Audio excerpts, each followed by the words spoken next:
Hi, lovely people. Welcome, litigators. Court is now in session.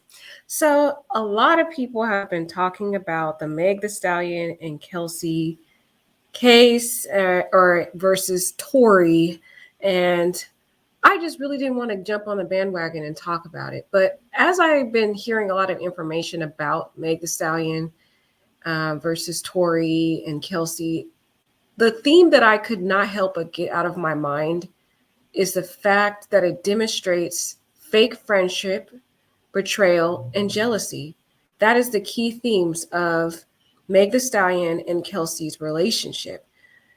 Just looking at their background of how allegedly Meg Thee Stallion was sleeping with different men that Kelsey allegedly was dating, it just showed me that they had this kind of competitive relationship where they were secretly in competition with one another.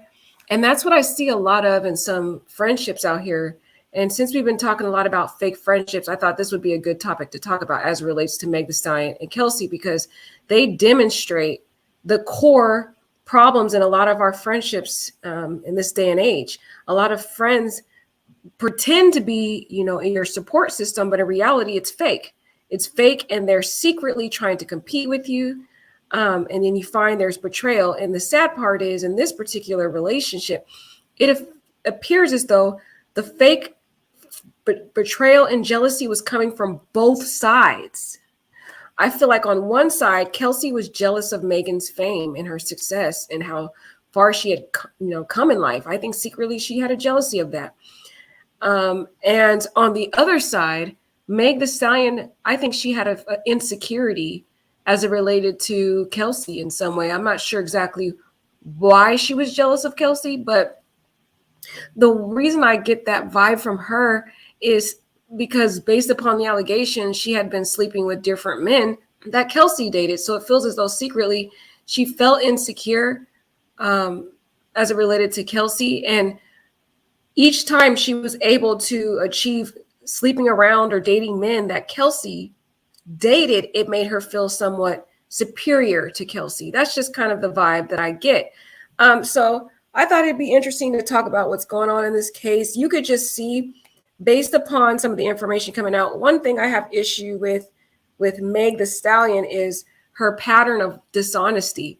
That is really going to hurt her in this case because she has a history of giving a lot of inconsistent statements from when she first talked to law enforcement. For example, she lied and told law enforcement that, she stepped on glass. That was a lie.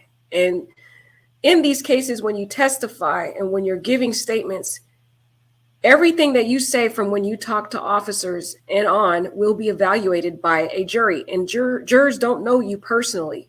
So they're only going to listen to the information that's presented to them. And if you have a history of lying, like Meg Thee Stallion does, it's going to put a huge dent in your credibility. And more than likely, they're going to have a hard time believing what she said because, number one, she lied to the officers initially, saying that she lied because of the brutality as it relates to Black men and law enforcement. Who knows if the jury will buy that or not? It's a legitimate concern. However, she proceeds to lie when she goes on the Gayle King, I think it's Gayle King, guys, Gayle King show. She interviews and lies and says she didn't sleep with Tory. Oh, why the need to lie? I mean, the thing was, why didn't she just say, I don't feel comfortable answering that question? If she would have done that, she would have avoided the whole credibility issue of lying on national television and then having to testify under penalty of perjury in court recently, and now admitting that she did sleep with Tory. It was like, why lie? Now you look like a complete liar, and the jury is going to have a hard time believing you lied. And then there's other just different stories that she was lying about. So it's like this pattern of lie, lie, lie, lie, lie. Now the jury's going to just think she's a liar, and they're going to be in the jury room, and it's going to cause problems. So basically, her testimony really has little to none weight. Moving on to Kelsey. When she testified, you could tell she is a bitter, mad, jealous, revengeful friend on the stand because she repeatedly has this amnesia when it's a testimony that favors Megan, But when it harms Megan, all of a sudden her memory is very fresh, and she seems to remember everything very clearly. For example, in this case, she claimed that, Megan was very drunk, acting obnoxious, was being a little hostile when she saw that Tori was flirting around with Kylie. And, first she left the party with Kelsey, and then she was so mad about him flirting with Kylie, so she comes back to the party and acting very irate, and so forth. She remembers every single detail that harms Megan. And she talks about, in the very beginning, you can see her motive for why she remembers these harmful alleged allegations. She says that she's hurt because she feels betrayed by Megan. She's a bitter friend. She feels betrayed by Megan. She feels that Megan didn't protect her or defend her when the media and fans and different people were coming after her, accusing her of being the perpetrator in this case of pow-powing Megan. Sorry, I'm not laughing at the pow-pow part. I just said pow-pow, so that's part. Sorry, guys. I don't want people to think I was laughing at this. This is no laughing matter, period. Anyways, she was not defended by Megan, so she felt betrayed. So that off the bat already makes her look like a bitter, unforgiving person on the stand. So already the jury can see that she's biased, number one. Then she has amnesia all of a sudden when they ask her, when the prosecutor asks her about key things that could favor Megan, meaning, did you see Tori pow Megan?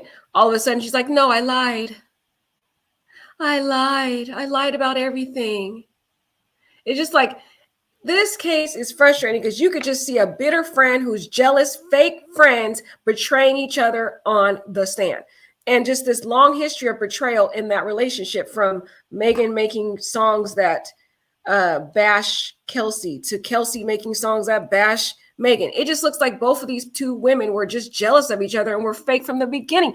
I don't think they ever were true friends. I think they may have smiled in each other's face, may have hung out with each other, but very secretly, buried underneath the surface, which is what we see a lot happening in these friendships. There's jealousy, there's this competitive spirit, and what God says is what's done in the dark will come to the light. And this jealousy usually will rear its ugly head when it becomes too much, which is what happened in this case. On the day that this tragedy happened, jealousy came to the light, and they were in that car probably arguing. My opinion is Tori more than likely shot pow Megan. This man has a violent history. He just recently, punched and assaulted and battered Augustine simply because Augustine didn't say hi. And then he turned around and lied about it. When DJ Academics asked him about that incident, he turned around and lied and said he didn't do it when it was on camera. That's what I'm saying. So he more than likely did it. But what my humble opinion is, the jury is going to not be able to come to a decision. It's going to be a hung jury. There's so much reasonable doubt in this case. It's not even funny. This is a poster child example of reasonable doubt. We have two witnesses that lack any form of credibility. We have Kelsey, and we have Tori, who both have gunshot residue on their hands. We have another witness claiming that Kelsey was close to the firearm. This case is a complete mess. And had Megan just told the truth from the very beginning, you guys, this probably would have been somewhat of an okay case, because there are incidents where you have hostile witnesses that you have to call. When I used to be a prosecutor and I had domestic violence cases, I have had witnesses who came in, victims of domestic violence, who would come in and they would all of a sudden recant their statement, and I would have to impeach them word upon word about each lie that they said. And I was able to still get a conviction, but it's because I had multiple other pieces of evidence that I could support my case. And I literally was able to impeach this young lady and to show that she had this undying love for her abuser, and so she was protecting him. This case is a slight bit different because there's just a bunch of issues all over the place. The fact that the law enforcement failed to really secure the crime scene, they just messed up that. So that's strike one. Then we have Megan, who's been lying all over the place. That's strike two. Then we have Kelsey we don't know what to believe. We know that she's a very bitter, jealous friend, so we can see why she's probably now lying and has recanted her story. But on the other hand, she pleads the fifth on different questions that could possibly be incriminating, meaning, for example, things that could probably lead a jury to think she could be the person who pow-powed Megan. Okay. And plus, we have the issue with the gun residue. Both of them have gun residue on their hands. So that's another issue with reasonable doubt. This jury is not going to know what to do with all this doubt. They're going to probably be either a mistrial or a mistrial. Because I think some people are going to think this guy's guilty just without the credibility of the witnesses. Other people are going to be like, I don't think that the prosecution proved their case. I just really am calling mistrial on this one. You guys let me know what you think. But let's take a look, you guys, at some of this, the articles out there and what the articles are saying. I found some pretty good articles. Daily Mail has some good articles, and TMZ does. So I want to go take a look at what they're saying because they've been in the courtroom. They have the personal knowledge that I don't have because I wasn't there. I'm just talking about what I heard in the streets and what's frustrating me about this case, because I feel the core theme of what many people are missing and failing to discuss is the fact that Meg Thee Stallion and Kelsey's relationship is a demonstration of fake friendship, betrayal, and jealousy. And that's why this case is going to be lost in the court of law, because we got two people who lied too much, two fake friends who were jealous of each other, who were competing against each other and never really had each other's back from the very beginning. That's my opinion. But let's look at these articles. All right. So it says, I wish he had unalived me, sobbing Meg Thee Stallion reveals Tory Lanez offered her $1 million to not tell cops that he had pow-powed her, and says music industry sided with him and conspired to ruin her career. Now, this alone, I feel very sad for Meg Thee Stallion, guys, because it feels like the Black community, most Black men, everybody is against this woman, and I can't figure out why. I need you guys to tell me in the chat, why is there this hate campaign against Meg Thee Stallion? Because since this Tory Lanez incident has happened,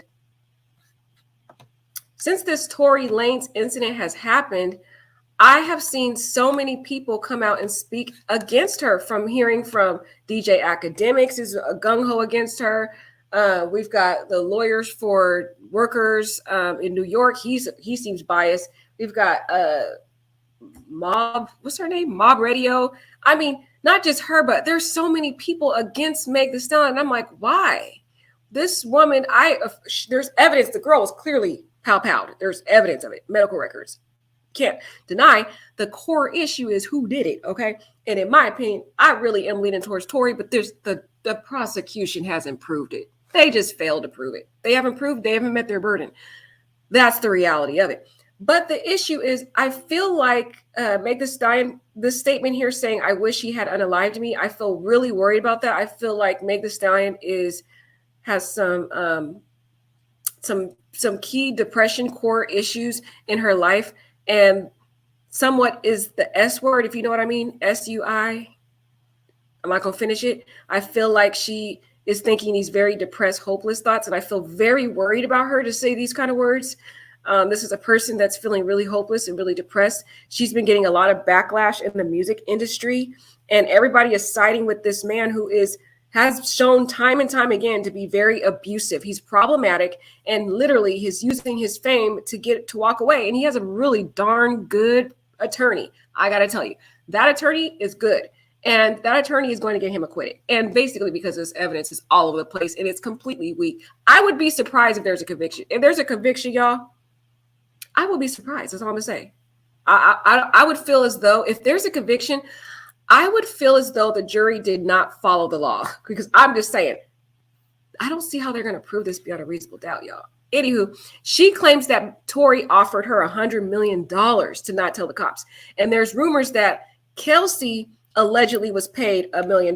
So you guys let me know, because when this whole thing started, Kelsey was, messaging the security guard saying that Tory pow-powed Meg Thee Stallion, and she told law enforcement that. And now all of a sudden she's changing her story. This girl obviously is just doing this because she's a bitter, mad friend who is now angry at Meg Thee Stallion because she had a whole a vendetta against her because of, the betrayal issue and feeling like Meg Thee Stallion didn't take up for her. And they probably were secretly jealous of one another. There was some jealousy in this relationship, y'all. I'm just saying. Okay. And it's sad because Meg Thee Stallion's career is on the brinks right now, guys. I really feel if she loses this trial, it could have an impact on her career, guys. I really do feel that.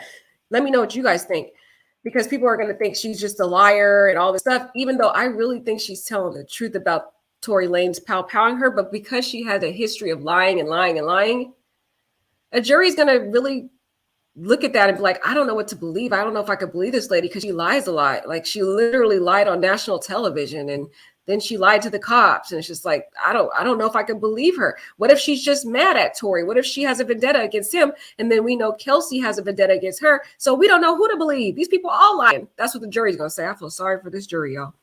So anywho, the singer, she's 27 years old. She testified against Lanez on the second day of his trial. Lanez allegedly shouted, "Dance B," before powing Meg Thee Stallion. And that sounds like something he would say, y'all. It does sound like something Tory would say. Some people say it doesn't sound believable. To me, it sounds realistic. Dressed in a striking purple pantsuit and heels, Megan cut an imposing figure Tuesday in the Los Angeles courtroom.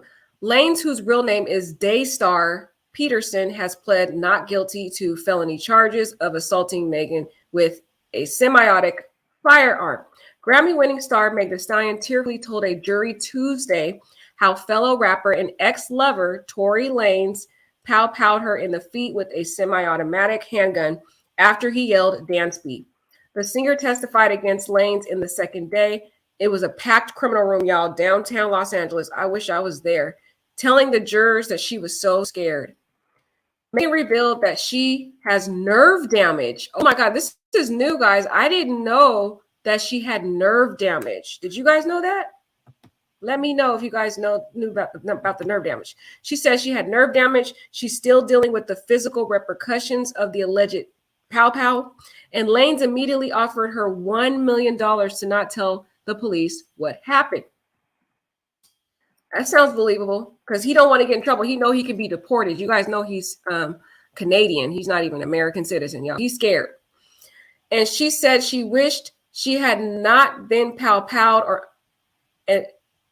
she wished that she had been powwowed and unalived.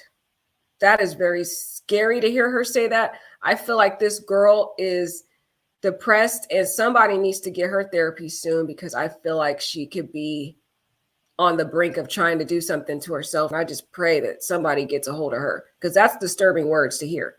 Because of the immense backlash from the music industry and people online that she's received following the alleged altercation, and it is pretty bad. So many people turned against her. Tory Lanez little followers, we got jealous Black women, as sad as it is, talking against this woman. It's sad. I mean, we can't have any support in our own community. Man, you would think women would support other women, but no. We got women out here in the Black community in particular just bashing this girl. And it's like, y'all know good and well this girl was powwowed. They got medical records to prove it. Come on, people. I know there's reasonable doubt as to who did it, but in my opinion, given the history of Tory Lanez, I'm more likely to go with Tory Lanez. And don't forget the fact that Kelsey did originally, when this first happened, she uttered an excited utterance when she told the security that, you need to get here or whatever. She's been powwowed. Megan has been powwowed by Tory Lanez. I think that was her truthful statement at that time. I do. But I think now she's a bitter, jealous, hateful, revengeful friend because of all the stuff that's been going on between these two. And so she's bitter now. The rapper entered the courtroom today wearing a purple suit, and she was decked out. Her outfit, you guys, was slay. I loved this purple outfit. Hair was to the nines. I just loved it. But still, that doesn't really mean anything to the jury. They're looking at credibility, because they don't know these people. They don't. So they're going to look at, what's this person's history? Do they have a history of being honest? Are they constantly lying? If they are, they're going to have an issue in that back in the back room. And we already know women have been hard on Meg Thee Stallion. And I hear that the jury is flooded with women, and women are hard on other women. So this is not going to be good. Women are difficult when it comes to these type of cases. when it alleges assaults from men. So I don't know, guys. Meg Thee Stallion took the stand in a downtown Los Angeles courtroom Tuesday morning, finally confronting Canadian rapper Tory Lanez. There she is, looking stylish, but again, that's not going to make a difference in this case. Okay. Recalling the fateful day, she told the court, I looked back and I saw Tory with the firearm and I froze and I was in shock. I'm hearing a gun go off. I wasn't sure if it was really happening. I looked down at my feet and they were bleeding. Dressed in a striking purple pantsuit and heels, Megan cut an imposing figure Tuesday as she took the witness stand just 20 feet away from the accused hip hop artist who wore a cream colored suit and white turtleneck shirt. And I hear, guys, that Tory Lanez would not even look her way. He was so disgusted by her the whole trial. He wouldn't even look at her. He had his head down. He had his head looking away. He was irritated with her that she was basically holding him accountable for what he had did, allegedly, because I don't think this man is going to serve a day in jail. I would be surprised. I'm telling you, it would be a miracle from God who came down from heaven and, I don't know, moved upon a jury, but just as it looks now, it's like a hung jury to me. Lanez, 30 years old, whose real name is Daystar Peterson, has pled not guilty to the felony charges of assaulting Megan with a semi-automatic, and he could spend 12 years in prison if convicted. He need to be behind somebody's jail with his aggressive self. Last week, the LADA added a third felony charge. This is where I feel the prosecution knows their case is weak. This is what they did. They added this third felony charge, discharging a firearm with gross negligence, which carries an additional maximum 6-year jail term, plus possible deportation for the Canadian-born musician. He's denied the third charge as well. Now, the reason why they've added this charge, in my opinion, is because they know their case is weak. They know their case is weak. Because I know when I was a prosecutor, that's what I would do. I remember I had a case just like this, y'all, and I knew it was a weak case. I knew I could prove it. But I was like, okay, it could be, even though I feel like I have enough, it could still have some issues because I have some holes in this case. So what I did at the very end is I added another charge. I was like, okay, so if they don't get him on this charge, they're going to get him on this charge. So that's kind of what I'm thinking the prosecutor did here. I feel like the prosecutor knew that there was so many holes in this case. They felt that Kelsey was going to be a weaker witness because they didn't know where she was going to, where was she going to land when she got on that stand? So they hurried up and they added this lesser included charge because they're hoping that if the jury can't convict him on the other charges, given that they don't really have much evidence, they are hoping that they will convict him on this other charge. That was to me a indication that they really do think this case is weak. They know it is. There's too many holes in it. So Megan, her real name is Megan Pete. She fought back tears as she told the jury of 8 women. See, that's the problem. Too many women on that panel, y'all. Too many women. Those women are harsh.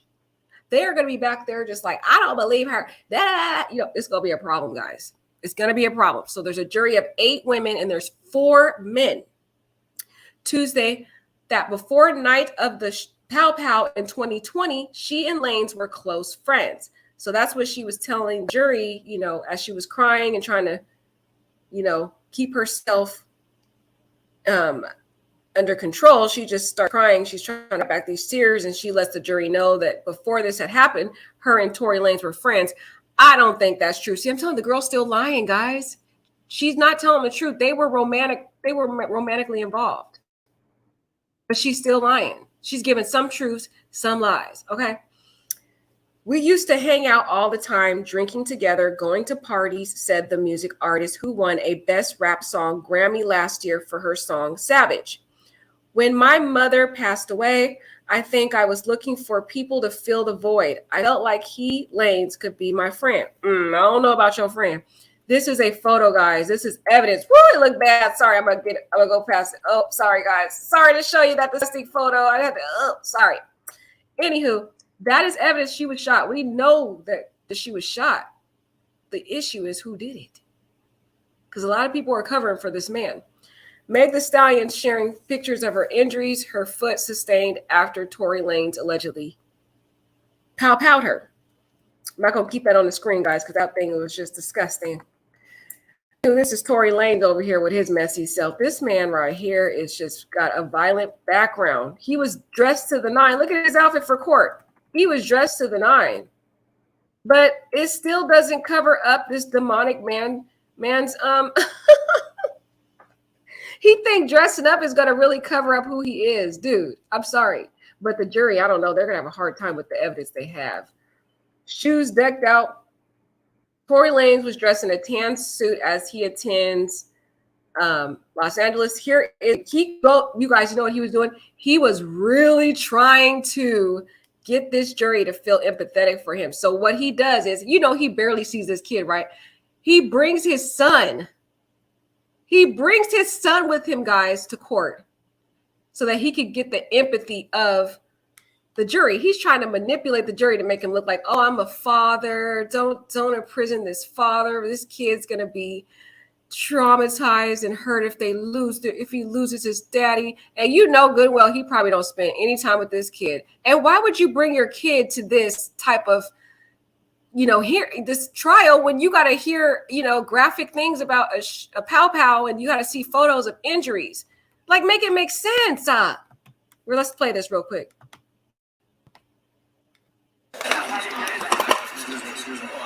Sorry.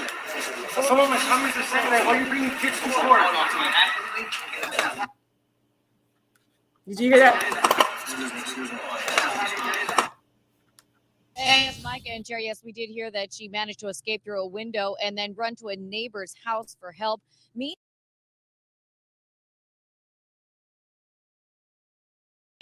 Sorry about the sound, guys. It was an echo sound. I was going to try to play it again, but you guys know how videos are.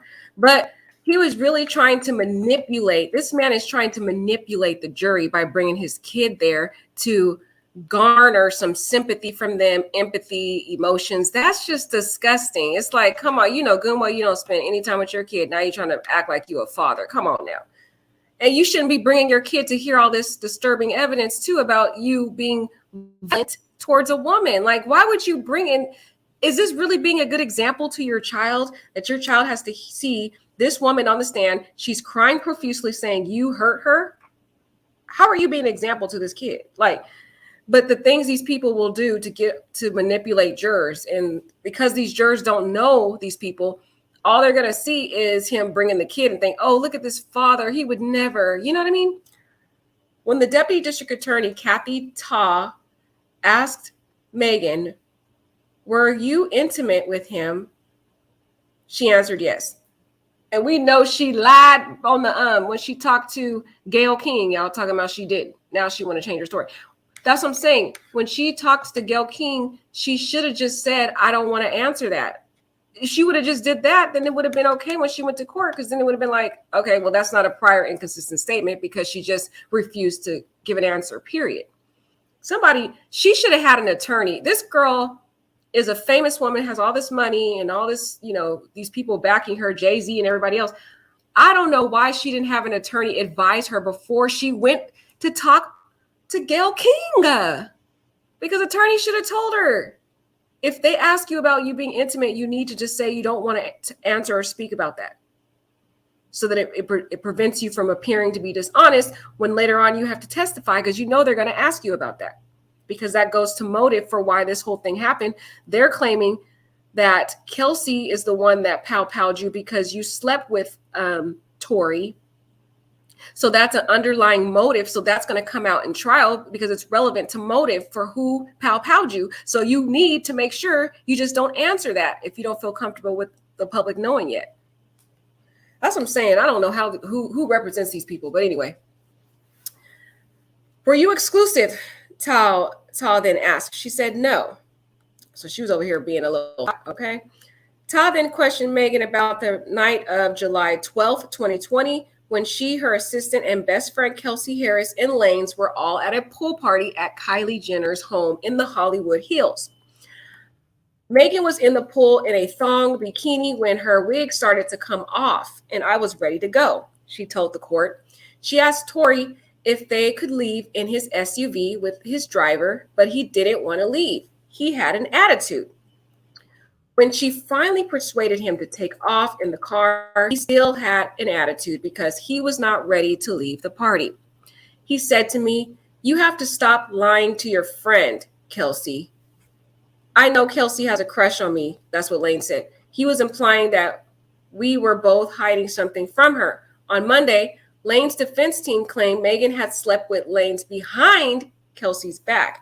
And apparently she had been sleeping with different men, allegedly Kelsey had been dating it. Also, to me, that sounds like someone who is secretly insecure as it relates to this other person, and she feels that she feels a sense of superiority when she can sleep with that person's man. That's what it sounds like. I know it sounds weird, but I see women do this all the time when they always trying to sleep with their friend's man. It's because they feel empowered that they were able to take someone from their friend. And that's all stemmed from jealousy and insecurity as it relates to that friend. That's how I've seen it. You guys let me know what you think. Then everybody got into an argument. Kelsey was saying, "What are you talking about? Lying about what?" Pausing during an emotional moment, Megan told the prosecutor that being in court Tuesday just doesn't feel good. "I can't believe I have to come here and do this." Well, girl, that's what it is. I'm proud of her standing up for herself, but I'm just saying she's going to feel real disappointed when there's no conviction. Oh, man. If there is, guys, I will be surprised. I'm just going to say, y'all can come back in my comments and tell me, "Girl, you was wrong." I'll take it. Megan, real name Megan Pete, fought back tears as she told the jury of 8 women. Ooh, that's problematic. Why'd they put them 8 women on there? Why? Anyways, and 4 men Tuesday that before the night of the Pow Pow in 2020, she and Lanes were allegedly close friends. I think they were more than just friends, y'all. Or maybe they were friends with benefits. They were something. Lane's pictured in the court sketch on Tuesday. Here was a sketch of him, how he looked in court, y'all. He was trying to dress to the nine. He was trying to really, really put on his jury. I'm not sure if they were convinced. He looked just, and look at him, guys. Look at him really trying to play this whole father theme. You know who told him to do that? His attorney. Yep.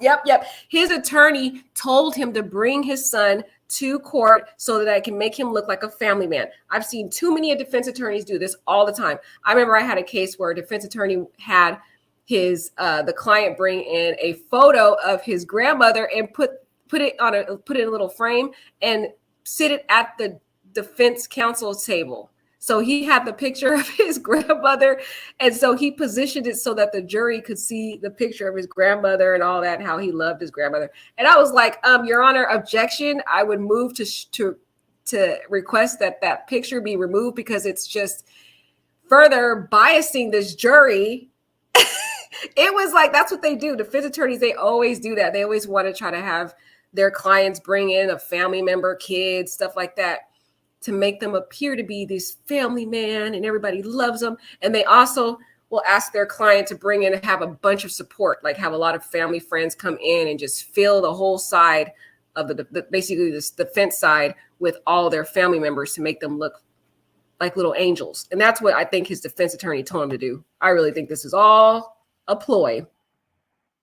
Lanes leaves the courtroom with his child, acting like he really a dad, y'all. I don't know. You guys know this man more than me. Let me know if you've seen out with his kid before, because I have not seen him. I didn't even know he had a kid until I saw him in court. I was like, oh, he has a kid? Really? I didn't even know. Continuing her testimony, Megan told the court that in the car, Tori got angry and started calling her and Kelsey B's and HOs. She asked Lane's driver to stop and she got out, but realizing she still only had skimpy bathing suit on, she got back in the car where Tori and Kelsey were screaming at the top of their lungs at each other. They were all intoxicated and hostile, y'all.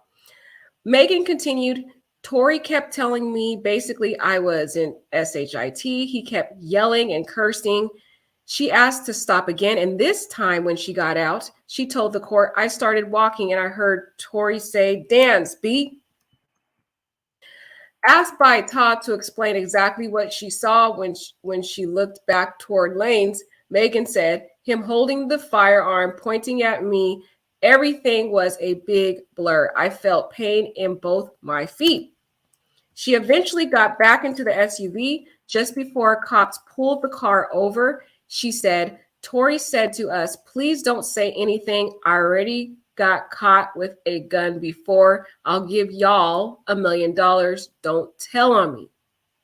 That sounds like something he'll do. This man has a whole record, guys, and he has a record of having a firearm. And the other question I think the prosecution needs to look at is, who owns this gun? Where was the gun located? That's another thing, because if it was in his possession, he owns the gun. I mean, more than likely, he probably was the one that used it.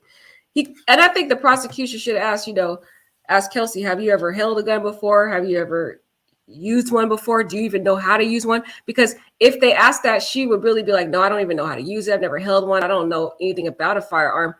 That is some argument they could use to say more than likely Kelsey didn't use the gun. In this case, she doesn't even know how to use one, never even touched a firearm based upon her testimony.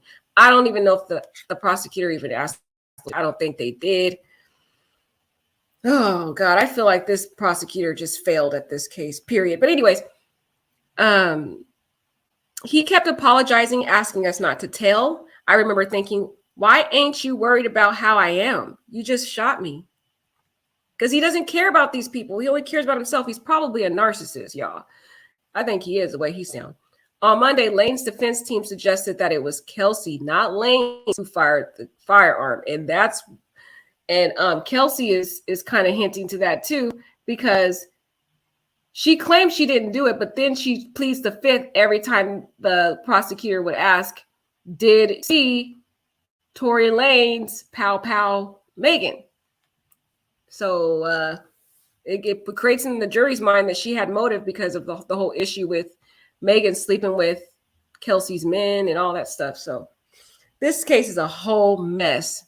If you wanted to know a poster child classic example of reasonable doubt, this is the case you need to look at, because this case is one of the most prime examples of reasonable doubt that I've seen in a very long time. But on Tuesday, Tell asked Megan, did Kelsey holding the gun that night? And Megan said, no. I wish Tori had shot and unalived me if I knew I was going to go through this torture, sobbed Meg the Stallion, still in the witness box Tuesday afternoon as she recounted to the jury that since the shooting, she suffered through depression, cruel internet attacks, and the music business treating her like a sick bird. That is sad. This girl has been through it. Oh my gosh. And I hear her boyfriend is also, a little bit embarrassed by all of the stuff going on with this case, and the allegations with the baby, her sleeping with the baby and all this other stuff. This girl is getting around with the industry. She needs to keep them legs closed. I'm just saying, she's been just letting it out too freely. Woo, I'm just saying. Megan expressed that she wished she was not pow-powed or unalive. And she wished she was pow-powed and unalived. She told the court that she found it really difficult to give testimony as she sits next to a group who have been spreading misinformation about me. I get to sit across from Tori. I'm really trying. I don't like to look weak. I want to come off as a strong woman. I don't want them to take power away from me. I feel pretty sad for Megan, man. But I wish she would have just been truthful from the get-go, man. I know she was trying to protect that man, but he not trying to protect her. He don't care anything about her. Period. All he cared about is himself. Asked by the district attorney if she remembered how many gunshots there were, she said she didn't remember, but it felt like it went on forever. She cried as she told the court how after the pow-pow, she was handcuffed to a gurney and placed in an ambulance, which took her to the hospital, where a rude, aggressive female police officer questioned her as blood seeped from her wounded feet. That is pretty sad. She had to go through all that. The officers were not friendly with her. They were giving her orders to back up when she was the one that was injured. I saw that video. It was just like, man, she's a victim here. Why are you guys being so hostile towards her? So I could see in that type of situation why she would probably be dishonest with the law enforcement, because it's like they were already being pretty hostile and mean towards her. So why would she want to, incriminate this black man who she think could probably be harmed also? So I kind of get her on the first initial lie, but I just think the lie with Gayle King didn't make this thing any better, y'all. Nobody cared. I was handcuffed to the bed. It was like I didn't matter. I felt lonely, like nobody cares about what happens to me right now. Saying about her career as has been overshadowed by the pow pow, she blasted the music industry, men who never took my side. They took Tori's side, even though her standing in the music business at the time was bigger than his. And that's true, guys. It is so sad how all the men, like the rappers in the music industry, they completely turned on this girl. It's very sad. It's like literally she's blackballed. And there was a part, I don't know if you guys have heard about this. A lot of you guys have been following this, case over the last 2 years, but there were a lot of celebrities that just a whole load of them started unfollowing her, including Rihanna. So I was pretty shocked when Rihanna unfollowed her. I was like, what is really going on? There must be something that's secretly going on that we don't know about. There was some type of rumor too that I forgot the name of the celebrity. Maybe you guys could put it in the chat. But there was one roommate. There was one celebrity where she was roommating with, and she didn't pay the lady rent, and so that was problems. So they said she's doing a lot of people dirty in the industry. I don't know. It just sounds, guys, it sounds pretty sad. I feel like they're blackballing this woman, and it's sad because I go online and I hear all these bloggers and different people that hate Megan. And I'm like, why do you guys hate this woman so much? Maybe I'm missing the point. I need somebody in the chat to educate me. Why all this hate mail and all this backlash against Megan? Because I still can't wrap my head around it. It's weird because we didn't see this happen with Rihanna. Remember where Rihanna was brutally beaten by Chris Brown? Everybody in the music industry literally wrapped their arms around her. They just gave her so much empathy and love and support. Even the men, everybody was supporting her. Even the men were like totally speaking out against Chris Brown. It was a huge thing. But when it happened to Meg Thee Stallion, it was the complete opposite. And I can't figure out why. Y'all need to tell me in the chat. Please educate me. Please. It's not about what happened. It's about who I had with. I don't understand that. I've been turned into some kind of villain and he's a victim. Nobody in the music industry wants to touch me. It's like I'm a sick bird. Wow. This has messed up my whole life. How could I share my body with someone who could pow me? I'm embarrassed. I feel disgusted. I feel dirty. I feel like I don't want to be on this earth anymore. See, I told you guys, this girl is having some very disturbing thoughts about unaliving herself. And if I have any players out there who's watching this, I need you guys to intercede for this woman and really, really pray for her because she's having some dark thoughts. This is the second statement she said that I found to be very disturbing. Saying she doesn't want to be on this earth, all these things. I'm really worried about her. And I'm really even more worried that if there's an acquittal in this case or a mistrial, this could send her over the edge. It just could really, really put her down. So I just need y'all to please pray for my Megan, please. Whew. I wish Tori had powed and lied to me if I knew I was going to go through this torture. She also said that she felt betrayed by her best friend. See, I told you this whole case is about fake friendships, betrayal, and jealousy.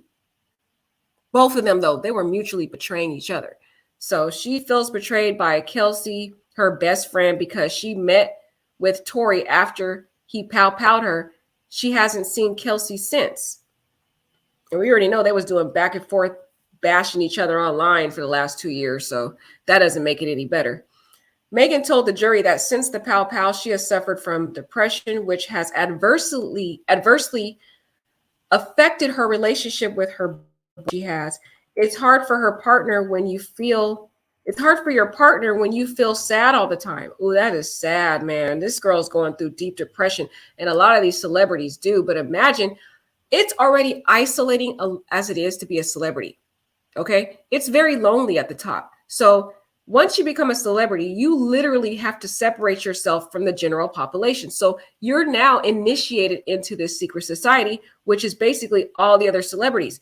And it's a very close-knit, small community. So imagine when that music industry, the small community that that's all she really has, because she can't really be a part of the general population because of her fame and her high status. Now imagine those individuals within that small community totally blackball her. She's completely isolated and alone. That is very depressing. Oh my gosh, I would never wish this upon anyone.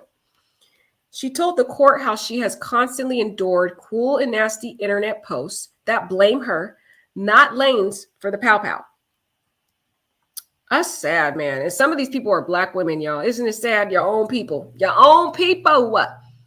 When police who stopped the SUV asked her what had happened to her feet, she told them that she had broken glass. So that was the first lie, guys. That was strike one. But she had a good reason when she went on the stand and explained why she lied. But then the issue is going to be, you lied about the other stuff. So then the oh my gosh, the defense went in on her when they cross-examined her. They literally was like, you lied about this, you lied about this, you lied about this. And she had to admit that she lied. She explained Tuesday that she did that because the time in July 2020 when the Black Lives Matter movement was born following the unalive of George Floyd. So that was a good reason. I feel like that's something the jury can understand, especially Los Angeles. There has been a history of police brutality, a lot of unlawful interactions with law enforcement and minorities in Los Angeles. So I can see a jury being sympathetic to her about that first lie. I think they would give her an excuse. But then the second lie is like, come on, y'all. Come on. This is her walking out of court, y'all, looking gorgeous, but depressed. So as I say, you could be beautiful, have all the best clothes, and this woman is literally depressed. She's been depressed for a long time. It's sad. Oh, poor girl. And and the thing I hate about Hollywood, this will never leave her. This will be a stain on her career for the rest of her life. Look at Rihanna. People still talk about what happened with her and Chris Brown till this day. She can't even get away from it. Sheesh. So imagine this is going to be a stain on her career for the rest of her life. The industry, the world, the country is so unforgiving. So I feel so much empathy for this girl that this has to play out in front of the world. Just sad. So you already know what the defense is trying to do. They're trying to make it look like Kelsey did it. And it looks like they have a strong case because too many liars in the courtroom, too many. And we have a botched police investigation. They messed up that. So it's just like, there's no credibility. So here she is crying, so sad. She's still dealing with the physical repercussions of the alleged shooting. She has nerve damage. It's just sad, y'all. This was at the height of police brutality, she says. I did not want them to pow first and ask questions later. In the Black community, it's not acceptable to be cooperative with the police. I didn't want to see anybody unalived. Talking with the hip hop music industry, Megan added, the whole situation in the industry is like a big boys club. Like I'm telling on one of their friends and now they're about to hate me. Man, that sounds realistic, guys. It's sad. Like all the men are just turned against this woman. This has got to be horrific. And you've seen just these different rappers coming out, speaking out against her, from Drake speaking out, the baby over here exposing that they had relations on his rap song. It's just like they're like totally blackballing this woman. And it's sad. And imagine this happening to a celebrity in front of the world. Now, imagine now individuals in the local community who are experiencing domestic violence. If they see Meg Thee Stallion going through all this persecution publicly, they're going to be less inclined to want to report their abuser because they're going to feel they're going to get the same backlash from people within their community. It's sad. Tush showed her a picture of her injured foot with stitches from the surgery she had the night. And Megan said, I still have nerve damage. I cannot feel the left side of my foot. Wow.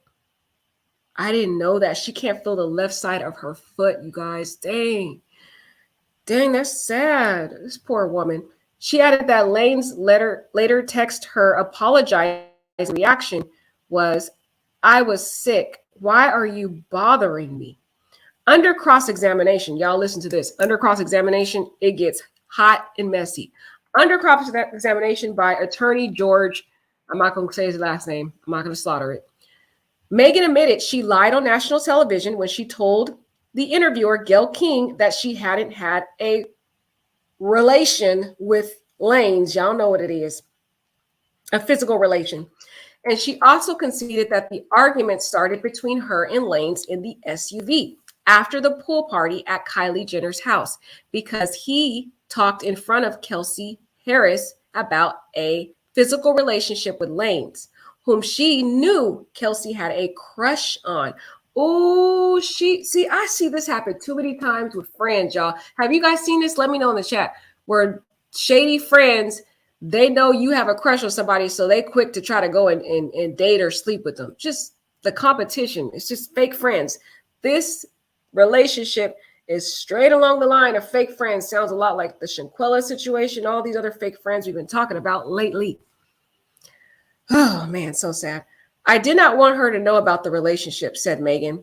Megan vehemently denied David George's, whatever this guy's name, the defense attorney's suggestions that she may not have seen Lanes firing the gun at her because she was walking away from the SUV and had her back to him.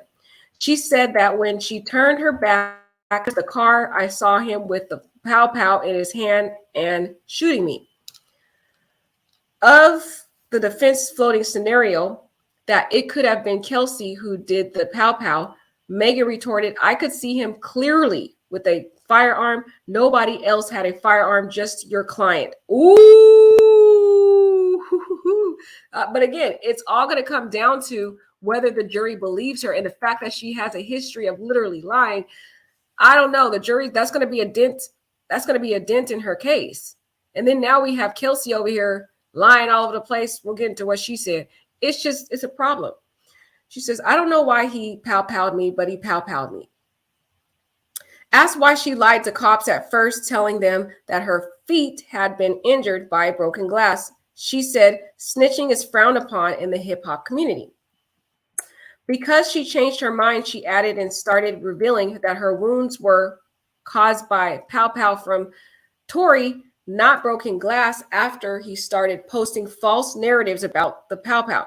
So that was true. So at first she was going to cover up and protect him, but then Tory started posting things and he was speaking out and making fun of the situation.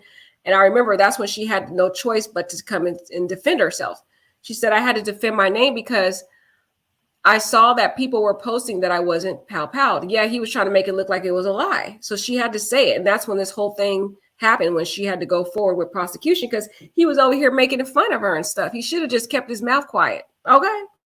Megan denied having a fist fight with Kelsey before the pow-pow, and she scoffed at the attorney's suggestion that at the pool party, she was jealous of Lane's attention to Kylie Jenner. And we know she was jealous. See, she lied again. That's another lie, guys. She should have just came forward and just told the truth. She should have said, yeah, I was frustrated. We were sleeping around and he was over here flirting with another woman. I was understandably enough jealous, but that wouldn't make me or get violent with my friend or anything. I just was upset with him. He said, you were upset because he was in the pool with Kylie Jenner. That's why you wanted to leave. Correct. She said, incorrect. She shot back. Girl, you're lying. And the jury's going to know that. They're going to know that these juries are so smart. And I know this from experience. From experience is with working with jurors is always tell the truth and be real, because they will know. They could see right through you. They could see right through you. They know she's lying. And so that's a problem. Now they're going to be like, what do I believe with this woman? Before his jury trial even started, Lanes twice ran afoul of the presiding justice, LA Superior Court, Judge David. First, last April, the judge increased his bail from $250,000 to $350,000 after finding that Lanes had tweeted about Megan violating a protective order he was under that prevents him from making any social media comments about her or coming within 100 yards of her. Then on October 26th, the judge imposed a house arrest on Lanes, ordering him to wear a GPS ankle monitor until his trial, after hearing that he allegedly assaulted hip-hop singer and songwriter Augustine, 30 years old, in Chicago last September. So this evidence that this man had violent history. Last week, before the jury was selected at the request of Lane's defense team, the judge allowed him to remove the ankle monitor and remain on $350,000 bail for the duration of the trial. And here is a drawing of the courtroom. There you can see the judge. You can see this is the defense attorney right here, the defense attorney, and there is little Lanes over there sitting there looking salty. And Megan Thee Stallion took the stand in Los Angeles. So that is the first article, guys. At first, it was like, okay, if Kelsey can do good and just tell the truth, maybe this case could be saved, because as it stands, it looked like, Megan Thee Stallion had some credibility issues, right? So I was like, okay, maybe Kelsey can save this if she tells the truth that she saw the shooting or whatever, the pow pow. But she didn't save it, y'all. She didn't save it. She went on the stand and was acting a complete, salty, bitter fool. A fool. This girl, you could tell she has selective memory, and she was a complete biased, begrudged witness. And I think this prosecution is going to have to really hinge their hat in their argument on that. When they go and they argue this case before the jury, they're going to have to talk about the fact that she's a biased, bitter, jealous, hateful friend who has harbored animosity against her previous friend because of some betrayals that happened. She said it on the stand when she first came and talked to the jury. And that's why she now has recanted and all of a sudden has this amnesia as it relates to selective facts that help her once friend who she now has an anger towards. This woman is clearly not telling the truth in front of you, I would say, to the jury, because she has a hidden agenda to basically betray this woman who she feels a vendetta against. That's what the prosecution is going to have to really argue when it relates to Kelsey's testimony, because Kelsey literally destroyed this case. Let's get into what she did. I think TMZ did a great job of laying it out. Tory Lanez trial, Megan's ex-best friend Kelsey swears Tory didn't buy her. I think he did. What y'all think? Do you guys think, let me know, do you guys think she took the money? You think Kelsey took the money from oh boy? Because 1 minute she admitted to prosecution before this whole trial happened and everything years ago when it first happened, she told the prosecutor that she saw him, Tory Lanez, pow Megan. Now, all of a sudden, it seems that things have changed. Something happened in this case. Some people said she's scared of Tory Lanez. Maybe there was rumors that on that night when she tried to stop Tory Lanez from further attacking Megan, that he had beat her pretty bad. But I don't think it's fear. I think it's just jealousy and hatred and bitterness and unforgiveness as it relates to Megan. And she wants to see Megan's downfall. That's what I think it is. I think it's all motivated by her bitterness. She looked angry going into the courtroom, like she just was bitter. What do you guys think? So let's get into her testimony, y'all. Whew. One thing I have to say, I have to compliment her attorney. She has a really bright or great, skillful attorney. This attorney is amazing. This attorney knew that Kelsey was going to recant, right? And basically incriminate herself. That would be grounds for a perjury charge, a criminal perjury charge, because her attorney already knew she was about to recant. And she was going to admit that she lied. She already told her attorney this. So her attorney said, well, since that could possibly incriminate you with a perjury charge, we're going to have you plead the fifth so that you don't have to testify at all.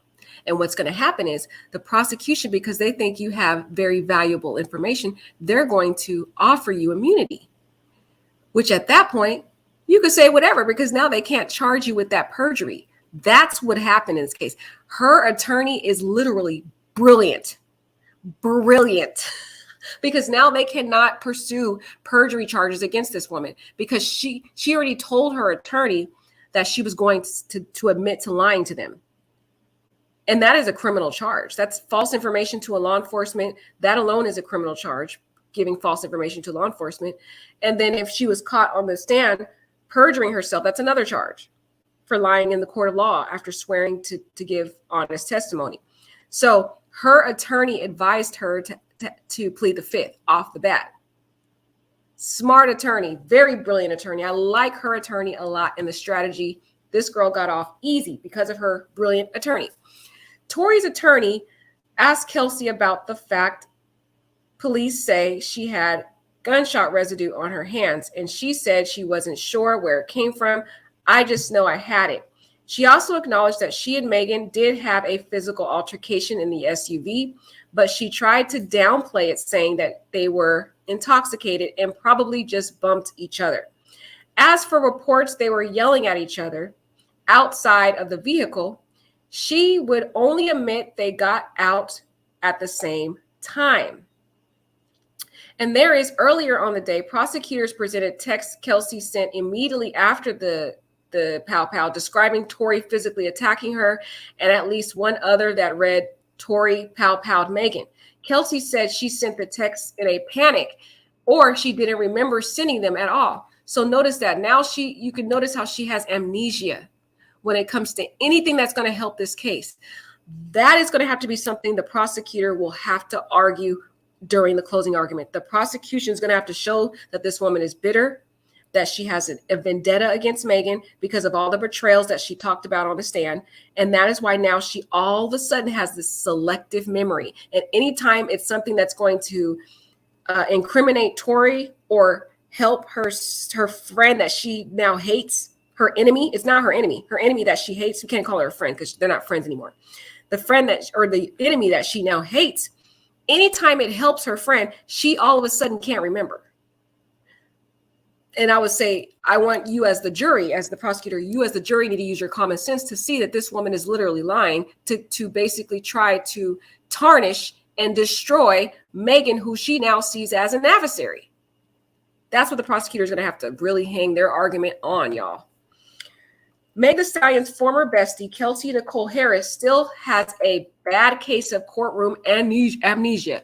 And about all she can recall is Tori didn't pay her off. Notice how she remembers only certain things. You're lying. You are just evil. This girl's so jealous and salty because her career she doesn't have a career, and she's seeing Meg Thee Stallion have all this fame. She's just a jealous, salty friend. Y'all need to be careful. When you guys get successful in life, you have some bitter friend that doesn't have much success and they see you rising to the top.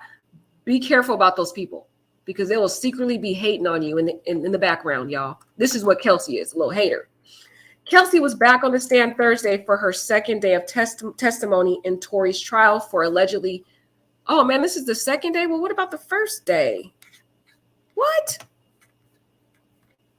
I wanted to hear about the first day first because I hear she was over here talking about she don't remember this, she don't remember that.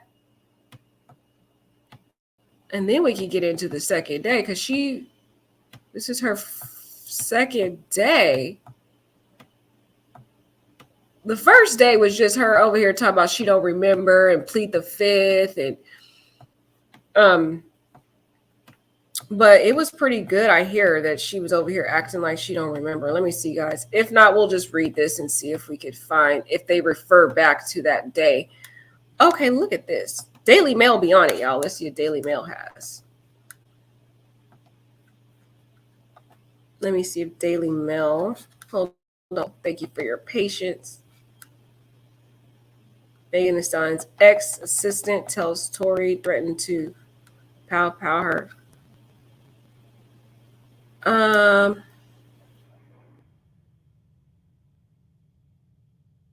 Hold on, y'all. Hold on. I thought that was the one for today, or for the first day.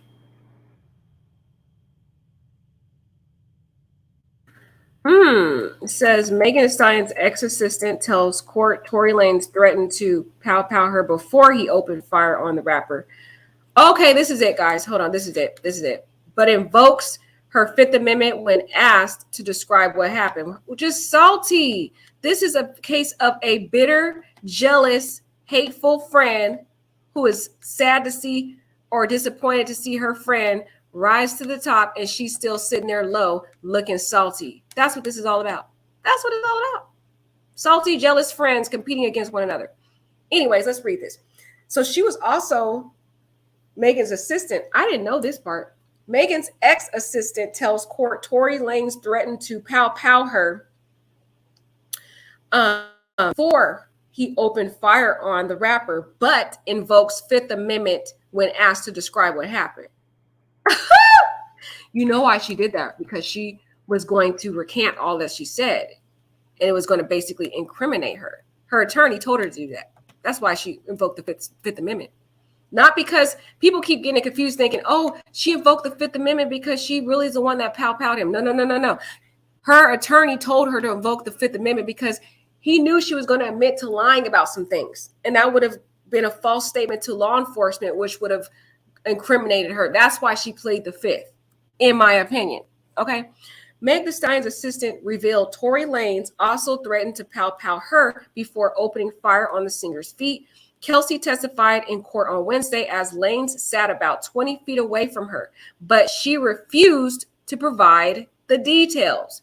And you want to know the crazy part about this, guys?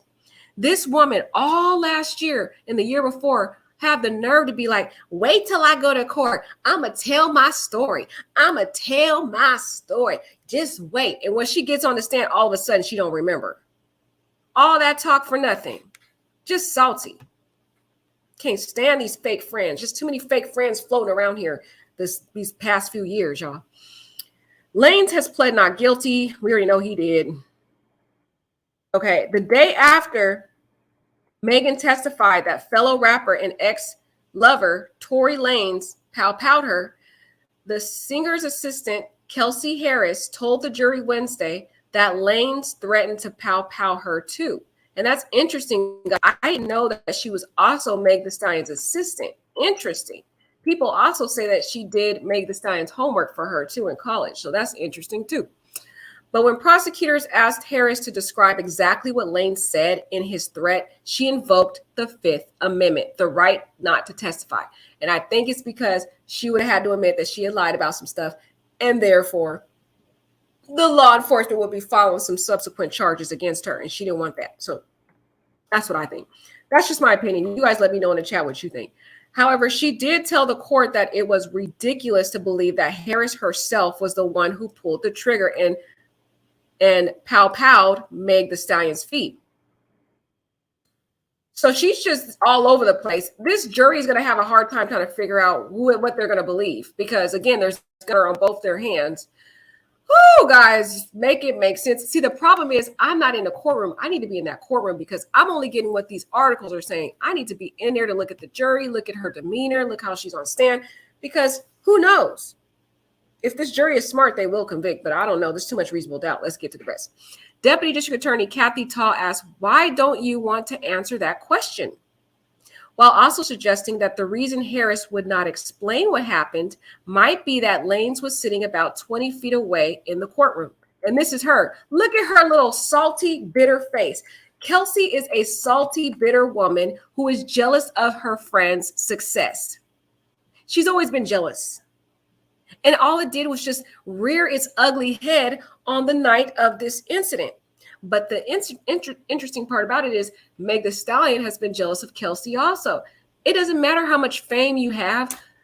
People can have it all. Riches, fame, beauty, all of it, and still be jealous of someone who's in a lower stature than them in life.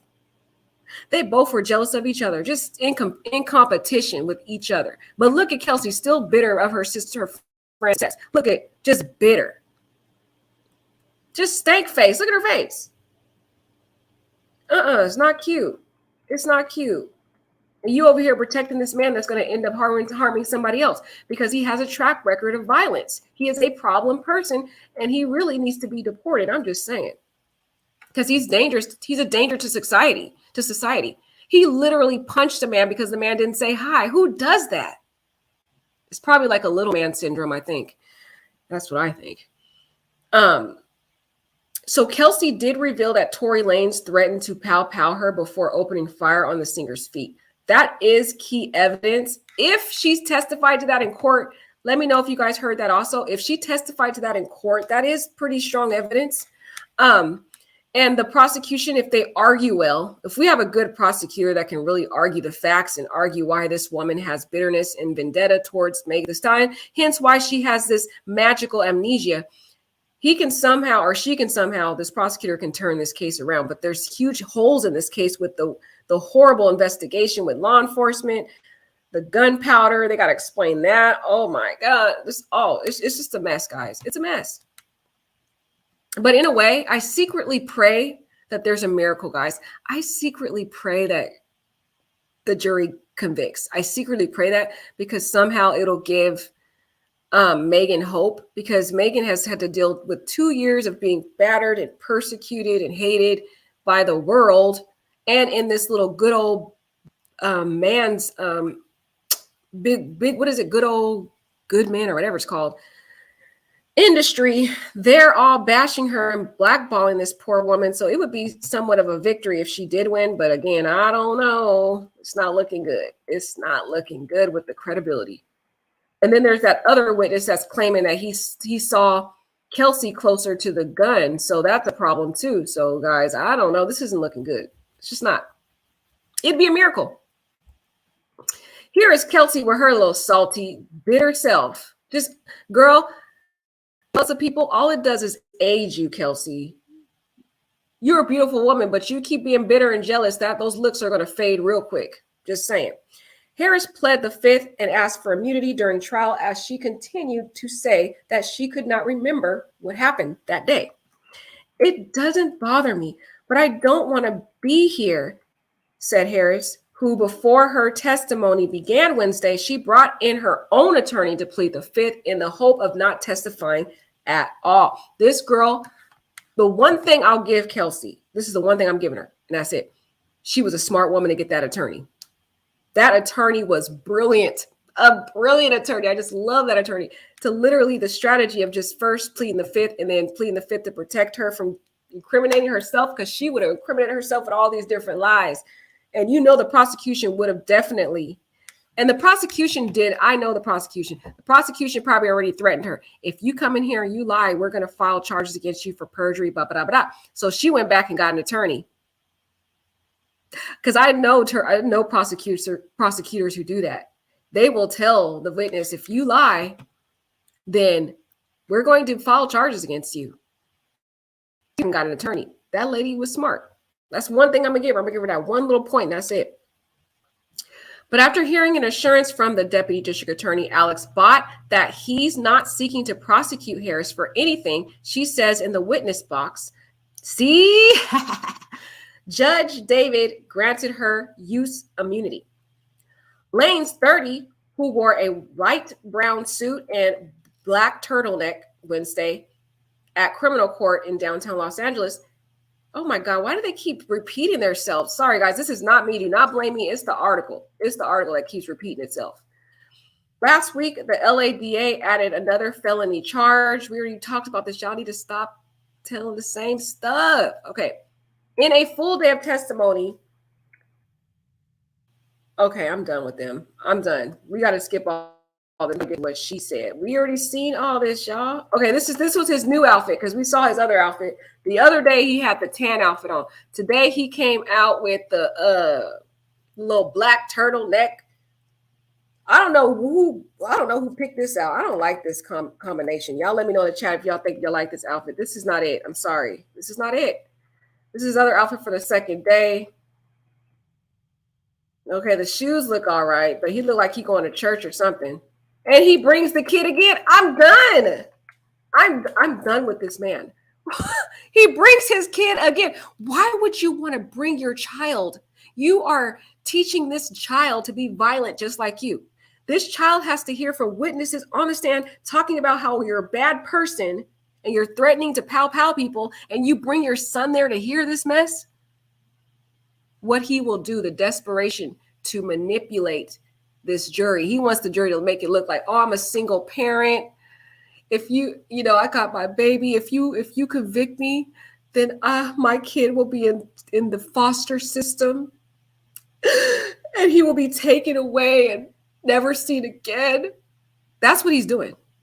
That's what he's doing, because a lot of juries, they don't want to convict because they don't want anybody to go to jail. They always feel this. They always fear this empathy for people having to go to jail. It's like this big pressure on jurors. And so he's trying to bring his kid in there. The second day, though, he's doing too much. That kid don't even want to be there. That kid want to go to a playground and have some candy, eat some McDonald's, have a Happy Meal. He don't want to be sitting in no courtroom all day hearing people crying and stuff. I'm done. The manipulation for me. It's the manipulation for me. Okay, let's see what Megan doing over here. I didn't see this one. Before and Bath Fitter. Oh, Now's Lord. the time to call Bath Fitter to get a beautiful after. With our unique tub-over-tub process, there's no mess or stress. Bath Fitter, it just fits. Visit bathfitter.com to book your free station.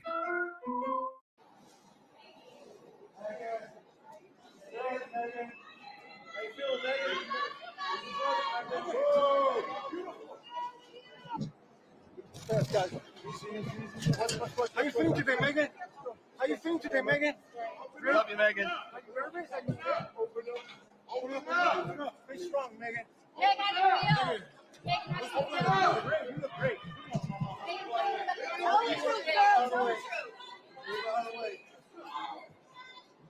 Get that smile, yo. Yeah. That way. If it doesn't fit, you must have quit. Yo, chill. He's got the baby. Chill out. Everybody back up. Yeah, little man. He's got the baby. Thank you so much, and God Beautiful bless you. family. Beautiful family. Excuse me. Let me go. Give him space. Give him space. Joey, what you want as the outcome, my guy?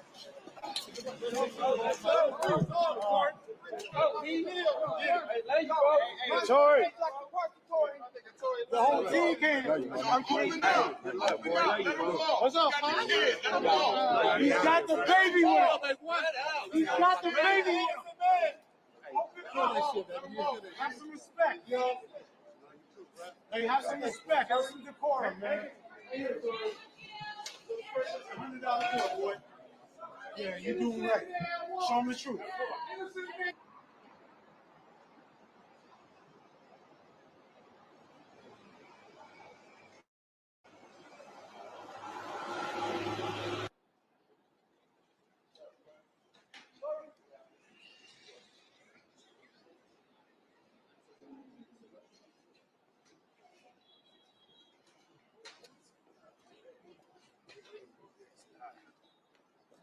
Justice for Tory. I told you to fight it. I'm glad you fight. How you feeling after Justice for Tory. Playing Superman with my son, and y'all stopping it. Bring your son to court today. Yes, this is my support system, and I'm in suit. Excuse me. All right, brother. Sure.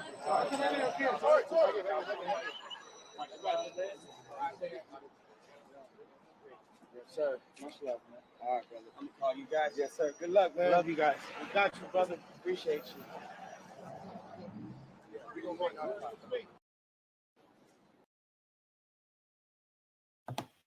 Man, it's almost like he's like teaching his kids how to be like him. He's like, this is how you should be when you grow up, son. Victimize women. This is what I'm gonna show you what you're gonna be doing when you grow up. Like, seriously, like it's like this is how you play with your kids. I have never seen any photos of this man with his kid until he's now facing possible 12 years in prison. Like it's disgusting and it's not sincere. Anywho. Let's see. We're trying to get to Harris. Okay. In court Wednesday, Harris was dressed in all black, y'all, like she was going to a straight funeral. She was dressed in black like she was going to a funeral.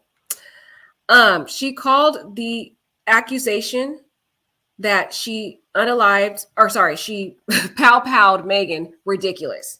That's why she's really mad about this too. She's mad because when this whole thing happened, there were a lot of people sending hate mail to Kelsey, and they were accusing Kelsey of pow-powing Megan, right? So she got mad because during that time, Megan kept quiet. Megan didn't come out and give a statement to defend Kelsey. So Kelsey was like, man, after all I did for you, after I was there for you, I told the cops what happened, all these things, you're going to turn around and not defend me. And then it just turned into this huge big thing. And then you're sleeping with my man and all this other stuff. And it was this huge problem, right? So now she's like, well, since you didn't come through for me, I'm not going to come through for you. I'm going to sit here and I'm going to lie. Okay, basically, that's what she's doing. Allegedly. Okay. Beginning her testimony, Harris, who hasn't seen Megan since the Pow Pow incident, told Ta, I don't want to be here today. It's a triggering situation. My name has been thrown around, lies from Megan. I did not ask to be in this. She, which is Megan, has painted a picture that I betrayed her, that I'm this bad person, that I took hush money. See, I told you, look, this right here, the jury can use all this. I don't know if the jury was trying to set her up, but I think the jury may have been, if the jury is smart, I'm sorry, the jury. Why I keep saying the jury? I don't know if this prosecutor is smart, but if the prosecutor is smart, I think there was a particular reason why she asked this question. was asking, did you want to be here? Why do you want to be here? Because she wanted to elicit the very reason why Kelsey is a biased witness and why she is now recanting and acting as though she doesn't remember. Because she's bitter. She feels betrayed. She feels like Megan lied on her. So now she's revengeful. And so she's going to turn around and now recant her statement. So this prosecutor may be smart and may have a strategy for why she had elicited this question, saying she feels betrayed. I feel, and that Megan has painted this false picture of her being a bad person and that she took hush money. Harris told the jury of 7 women and 5 men and a male alternate they had to replace one of the female jurors Wednesday, that she and Lanes had more than a friendship before she went back to her native Texas to stay with family during the COVID-19 crisis. So she went home because they alleged that she had COVID or something. So she went back home. And during the time that she was at home, she claims that Megan was over there getting hot and nasty with her man. Okay. Just salty.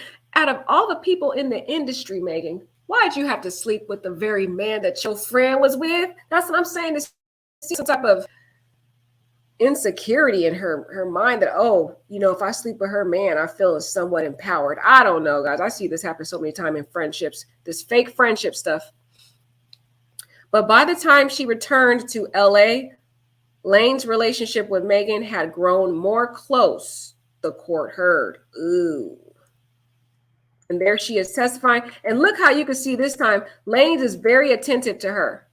He is over there focused. He can't get his eyes off her. He's trying to basically stare her down to manipulate her and create fear in her. Because the more he looks at her, he knows he's intimidating to her. So it puts fear in her also, because he's using his staring her down and all that to put fear into her. And she sees that he's just staring her down, burning a hole in her face, basically got this woman scared. I heard Kylie's over here going to testify too. That'll be interesting if she does. I wonder what she has to offer, because Kylie's a whole hot mess. She would be the one to sleep with Tory Lanez too, because she always taking somebody, man. Anyway, at the pool gathering at Kylie Jenner's home in July 2020, Megan was intoxicated, said Harris. Her demeanor was off and she was laughing obnoxiously. She was acting a fool at that point. Don't have nothing to do with her no more, period. And here Kelsey over here looking like she going to a funeral. Look at her, all this black on. She is a beautiful woman, no doubt, but her spirit is ugly. She's bitter and jealous of her friend. She always been bitter and jealous. She was just in there riding with the fame for fun, but deep down was jealous of her friend. That's why y'all have to be careful who you have around you when you have success. People be secretly lurking in the background, jealous of you and your success. I'm just saying. I just, I feel that vibe from Kelsey. At the pool gathering, at Kylie Jenner's home in 2020, Kelsey claims that Megan was drunk. Okay. And she had been just acting a fool. She added that Tory was being Tory, flirting with Kylie. Asked by Todd what happened when Harris, Megan, and Lanes left in his SUV, Harris responded, "Do I have to answer that?" When the judge told her yes, she said Megan was rambling. There was a lot of going back and forth, name calling between Megan and Tory. When Tory made a reference to a physical relationship, y'all know what that is, he had with Megan, Harris said Megan was like, "Don't listen to him. Why are you telling her that? I was confused. I didn't know what was going on." Harris said she and Megan began to argue about Megan's relationship with Lanes and her disloyalty. Megan and Tory were taking jabs at each other. She started attacking Tory's career as an artist, and he's insecure. The vibe that I get from Tory is he has little man syndrome. He's very, very insecure. And he's insecure about his music. A lot of celebrities are, actually. They have a lot of insecurity about their music, their looks, all that stuff. So they're very hypersensitive. So when she attacked this man's career, his ego was completely shattered and it sent him into a narcissistic rage. It set him off, which in my opinion, why he powed her. In my opinion, and allegedly. Megan and Tory were taking, I already said that. Harris told the jury that she couldn't remember seeing Lane's pow at Megan. Oh, all of a sudden, How are you remembering all the details? You know, notice how she talked about, she remembered seeing Megan drunk. She remembered seeing Megan laugh obnoxiously.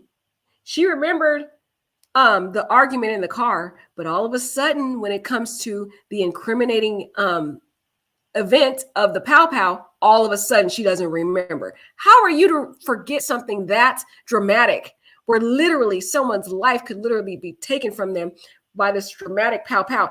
This woman is obviously lying, guys. She's obviously lying, and she has a vendetta because she has this anger and bitterness towards Megan, and she's very vengeful as it relates to Megan, which is why she's now lying, claiming she doesn't remember. It's obvious that this woman is lying. I hope the jury's smart enough to see it, though. I don't know what I saw. It's a blur. This girl really had the audacity to say it's a blur. She is being so sarcastic on the stand, you guys. It's not even funny. I am done. It's a blur. Those words right there could clue you in that this girl is lying. Anyway, DA reminded Harris that last September in an interview with the DA and police, she said she saw Lane's pow pow over the car window. He was aiming the gun straight, but always in a downward direction toward Megan. Here's our little bitter response, y'all. You could tell this girl's so salty. I'm gonna say salty Kelsey. That's her name. I don't remember what I told you in September, she responded. I said a few things that weren't true. Oh, see, that was the reason why her attorney told her to plead the fifth. He knew she was going to recant. She already told her attorney that. And so her attorney told her to plead the fifth because he knew once she said, I said them some things that weren't true. When you lie to an officer, that is a criminal offense. It is a crime to lie to an officer. That was why she pleaded the fifth. But see, if lay persons that get so confused, and when they hear that, they're going to think, oh, she's pleading the fifth because she was the one that really pow-powed Meg the Stallion. So she's pleading the fifth because she doesn't want to incriminate herself because she's the one that really pow-powed him. No, that's not the reason why she's pleading the fifth. No. It's because her attorney knew she was going to recant, basically, because she's a bitter, jealous, salty friend. Oh, not why I keep saying friend. Bitter, jealous, salty, fremony, whatever that word is, fremony. Just salty. Here's this little salty demon. This man is a demon, man. He is so demonic. He's so evil. He's so violent. And he thinks he can dress up that demonic interior with this outfit, and it's not working for me. I'm sorry. With all them tattoos and stuff, no. I'm sorry. Anywho, you guys might like him in the chat. I bet you there's some people in the chat talking about, don't talk about my Tory Lanez and all that. Y'all, it's sad y'all support this abusive man who abuses women, but okay. Allegedly, there's allegations that he beat, not only did he shoot allegedly at Megan, but he allegedly beat the snot out of Kelsey. This man's a woman beater, and y'all support this man. Some of y'all in the chat. I don't know if y'all in the chat. I didn't check the chat yet. I'm gonna check a little later. But anyway, when Todd confronted Harris with the question, you saw what happened during the shooting or the pow pow, didn't you? Harris replied, no, honestly, no. See, remember I told you guys about this last time. If you guys have been on my page, I told you when people have to say honestly, it's because they're lying. If you're telling the truth, you don't have to broadcast your honesty. The fact that she said no, honestly, no, she's lying. She's lying. She's lying. She's trying to convince the jury that she's telling the truth by using the word honestly. She's overcompensating for something. And it's because she's trying to lie. Before, she told them that she saw what happened during the pow pow. And that was when she was on good terms with Megan. Then they had a falling out. And all of a sudden, now she says she lied and she don't remember. I can't, guys. I can't. When Todd reminded her of her September 2020 interview with the DA and cops, in which she said she's seen Elaine's pow pow at Megan, Harris said, in that interview, I was not 100% truthful. This was a night of alcohol. I don't know. Bam. This is the other reason, guys, why her attorney made her plead the fifth. because she would say this. I wasn't 100% truthful. Lying to an officer, again, is a crime. That is why she pled the fifth. People are getting confused. I see all these bloggers out here saying it's because she mistaken. She really is the one that pow-powed Tory. No, that's not why. It's not. So he asked her, did you pow-pow Megan? That's what the attorney asked the prosecutor. And her answer was, she answered, no, she answered. So notice, look, she remembers things that help her. She remembers that she didn't pow-pow him. Pow-pow Megan. Sorry, I said him. She remembered that she didn't pow-pow Megan because that helps her. Anything that helps Megan, she doesn't remember. That's how you can tell this woman is selectively trying to discount things that would help the case and help Megan. And that's because she's a bitter, salty, jealous, revengeful person. She's still salty. And that's the thing is, the more salty and bitter you are, it's going to suck dry any beauty that you have. This woman going to be aging like it's no other because she has so much unforgiveness and hatred in her. It's going to suck the beauty out of that girl. Before we see her a couple years later, she's going to look like she's 50 years old and she's in her 20s or 30s because she's so bitter. You can see in her face, she just look a hot mess. Anyway, she said, pow Megan then. All I heard was shots. I didn't see who was pow-powing. Girl, you lying. Guys, I can't. I'm done with this girl. I'm so done with Kelsey because this is so evil. You can not like a person, okay? And be done with a person in your relationship, your friendship, because whatever. I get that. But when you're in the court of law and you swear under penalty and perjury and it's all about getting justice, and this man has a history of being violent, I understand to cover up an abuser, allegedly. I gotta say allegedly, because he hasn't been convicted. Anywho, you over here, you're not making the situation better. What if later on this man unalives someone accidentally or whatever because of his violence?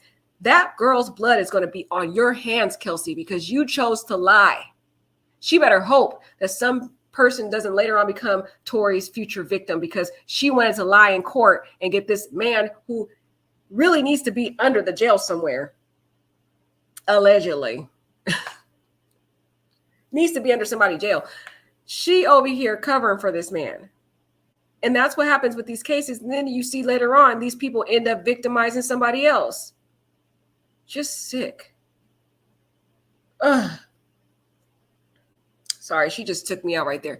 Exacerbated by Harris' vague responses and claims she didn't remember, the prosecutor asked her, what's going on with you today? In September, you gave us a lot of details about the pow-pow, but today everything's a blur to you. Good job, prosecutor. Good job. I like that prosecutor. She's calling it out. She's setting the record straight. What happened between September and today?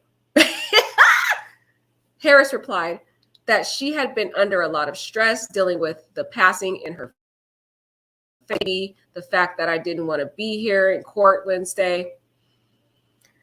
Asked by the prosecutor if Lanes had tried to contact her since her September interview with the police and DA, Harris lied, in my opinion, and said no.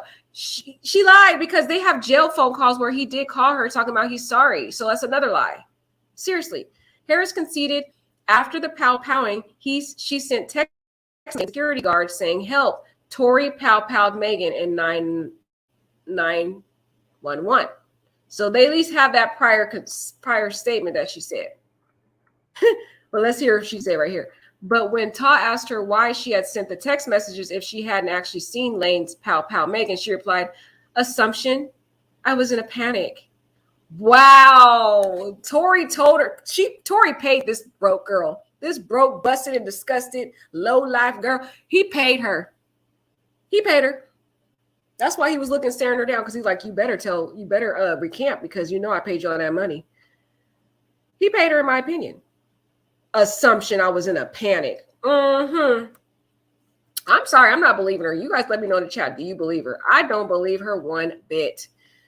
Taj showed the jury photos Harris had taken of bruises she said in September interview had been caused by Lane's assault on her after the pow-pow. But when Harris was asked Wednesday how she got bruises, she said, I don't know. Wow. Wow, guys. Anything that favors Tory, she doesn't remember. There's photos of bruises on her where he beat the snot out of this woman. And you can't look at those bruises and it reminds you of the trauma you went through. This is sick. And what are you teaching other women who are in domestic violence situations? You're teaching them to lie for their abuser? Because other domestic violence people and women out here are watching this case and they're seeing this woman over here protecting this abuser. Like it's okay. Everybody's protecting Tory. I'm tired of people protecting these abusers out here. Wow. So she had all these bruises on her when he assaulted her after the shooting, allegedly. She was talking about she don't know. Wow, this girl's irritating me. Asked Ta why she was not being truthful, Harris said, to protect myself, I don't want to incriminate myself. Interesting. She's trying to imply basically that she got those bruises from getting in a fight with Meg the Stallion. And that would be possibly a battery charge. That's what I'm thinking. What do you guys think? That's my opinion. Because how else is she protecting herself from that? She's going to say that she was in some type of physical altercation, which then it would be considered an admission of a crime, a battery. Okay, let's hear what the prosecutor says. How could you incriminate yourself? Did you fire the weapon at Megan? Harris says, no. This girl all over the place. Guys, I'm about to jump through this screen and wring this girl's neck. Ah! Woo, y'all pray for me in the chat. I'm having a out-of-body experience right now. This girl doing too much. Woo! And she also told the court that after the shooting, she didn't notice the blood pouring from Megan's wounded feet, nor the blood-stained towel in the back of the SUV, which Megan used to mop up the blood. How do you not remember this? How do you not remember this is a traumatic incident? Anybody in the chat, if you see your friend pow-powed with blood all over the place, would you forget that 2 years later? I'm sorry, that would be engraved in my mind. I would remember detail upon detail when it happened, how it happened, who did it, why they did it, where they were positioned, how their hand was aimed, what they were wearing, what their face looked like. I would not be able to forget that. This girl's lying. She's lying. Because you know she's lying because she remembers certain details about that day that hurts Megan. She remembers Megan was drunk. She remembers Megan was acting belligerent. She remembers that they had this argument back and forth in the car. But all of a sudden, when the most traumatic part of this incident happens, when someone's pow-powed your own friend that you've known for all these years, but you jealous and bitter behind, okay, and salty about y'all had some type of betrayal in your relationship, all of a sudden, you don't remember? She's lying, guys. I don't know what to tell you. She's lying. Reminding Harris of the penalties of committing perjury, Ta asked her again, you didn't realize Megan was bleeding all over the place in the back of the car? Harris said, I wasn't paying attention to the bleeding. Guys, I don't know what to do with. I don't know what to do with Kelsey. This girl right here is the reason why I don't want any friends, because these people out here, these people like that you claim that love you and that has your back for many years are just like this salty, jealous person, Kelsey. Evil. Your friend could have lost her life. I know y'all had some issues. I know y'all went back and forth arguing. But at the end of the day, it's to do what's right. And you over here talking about you didn't pay. Okay, let me move on. Sorry, guys. I'm getting frustrated. When Lanes called Harris at the hospital where Megan was taken after the pow-pow, he said he was deeply sorry. And you know the defense is going to try to twist that around and say he's deeply sorry for cheating on her. That's what they going to say. And said he was very intoxicated at the time of the pow-pow incident. Ooh, I wonder if he said the pow-pow incident, though. If he said he was intoxicated at the pow-pow incident, then that would incriminate him. But I hear that he just said he was deeply sorry and didn't specify what he was sorry about. So that is going to be a key factor there. But guys, check this out. In the Wednesday box, in the Wednesday witness box, oh God, the prosecutor, I wouldn't know what I would do. If I was the prosecutor, I would be back there sweating BBs, going off in the back room like, this girl getting on my dang nerve. I have witnesses just like her, and I don't know, ooh, they irritate me. But I like them because I could just spend my time impeaching the heck out of them, line upon line upon line. And it's so obvious to the jury. They're like, this person's lying to protect such and such. So I hope this prosecutor was that smart. Anyway, she asked, did Tory say what he was apologizing for? Harris answered, no. Oh man, he didn't apologize. He didn't say what he was apologizing for. This man was smart. He already talked to his lawyer already. This man has lawyer advisements already speaking to him to say, don't admit to anything about a pow. If you do, you will incriminate yourself. He said, did you ask him what he was apologizing for? And she said, no again.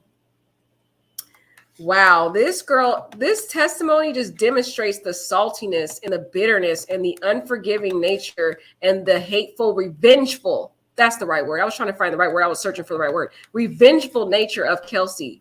Kelsey is revengeful. She is evil. She wants to see Megan fall to the ground and fumble because she's jealous of where her life is. Her life is nowhere. She's sitting there salty, low in her life, and jealous because her friend was successful, and also mad and unforgiving because her friend is just not a good friend either. Sorry, Megan was not a good friend either. Let's be real. Megan was just as disloyal to Kelsey as Kelsey is disloyal to her. So they both aren't good friends. Like I said, this is an example of fake friendships on both sides, betrayal and jealousy between both of them. So I'm not on Megan's side either. I'm not on either side, but I'm on the side of justice. And Kelsey is not being truthful. So anyway, today they had a second day of testimony. Okay, the defense attorney came out and started cross-examining Kelsey. So let's see what happened with that. This is where the TMZ article comes in, guys.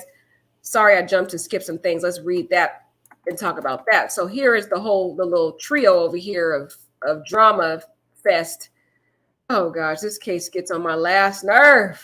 Anywho, 3:28 p.m. Pacific time, Tory's attorney asked Kelsey about the fact police say she had pow residue on her hands. Ooh, and she said she wasn't sure where it came from. I just know I had it. See, she's trying to really help Tory's case because she know where it came from. If she was really telling the truth, she would have said, I was standing next to Tory when he pulled the trigger and that's how it got on me, or I was by Tory. She knows exactly how she got that gun residue on her hand. She's trying to act like she don't know, guys, because she's being vindictive. Point blank. She also acknowledged she and Megan did have a physical altercation in the SUV. Ooh, because Megan didn't say that. Remember, Megan said they didn't fight.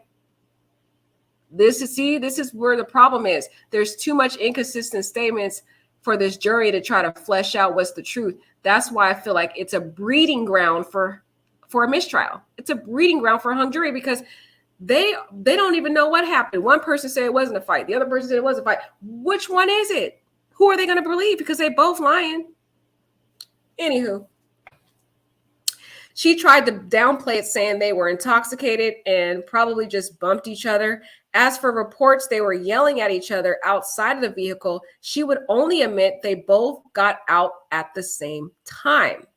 And there's this. Earlier in the day, prosecutors presented texts Kelsey sent immediately after the pow describing Tory physically attacking her, and at least one other that read, Tory pow-powed Meg. And we talked about that. Kelsey said she sent the text messages in a panic and she didn't remember sending them at all. Oh my gosh, girl, don't lie. Don't lie. This girl is a freaking habitual liar. Both of them. I've never seen so many liars in my life. Oh my God. Anyways, Meg Thee Stallion's former bestie. If these are the type of besties people have, I don't need a bestie, y'all. I'm done with the whole bestie life. That's done. That's done. God is my bestie. If y'all ask me in the chat who my bestie is, God is. I'm done with these fake people out here. Anyway, Kelsey Nicole Harris still has a bad case of courtroom amnesia. About all she can recall is Tory didn't pay her off because it helps her. Notice how she only remembers things that help her or that help Tori. Anything that helps Megan, she doesn't remember. Clearly a biased witness who has a vendetta against Megan. That's clearly what this is. Kelsey was back on the stand Thursday for her second day of testimony in Tori's trial for allegedly pow-powing Meg in the feet. And much like Wednesday, Kelsey suddenly claiming she doesn't remember any details from the night of the pow-pow. Under cross-examination, Tori's attorney asked Kelsey if Tori paid her anything, and she said no. I want to make it very clear. Tori didn't pay me anything. Lie. You can't believe anything she says, guys. She literally has been lying this whole trial. So why should we all of a sudden believe she's telling the truth now? It's like, I don't believe you, Kelsey, because you don't tell the truth. And how you have this little name brand purse over here. Is that an LV purse, y'all? Tell me if that's an LV purse. Because we know she can't afford that. That might be from that $1 million that old boy gave her. It looked like it could be an LV purse, guys. Let me know what name brand that purse is. She probably bought that with the money Tori gave her, allegedly. Okay? I don't believe her. Tell me if you believe Kelsey. Anyway, that was pretty much her longest response all day. Earlier, the prosecution asked if she remembered telling them during a September interview that Tori tried to bribe you. She said, I don't remember what I said in September. You know what you said.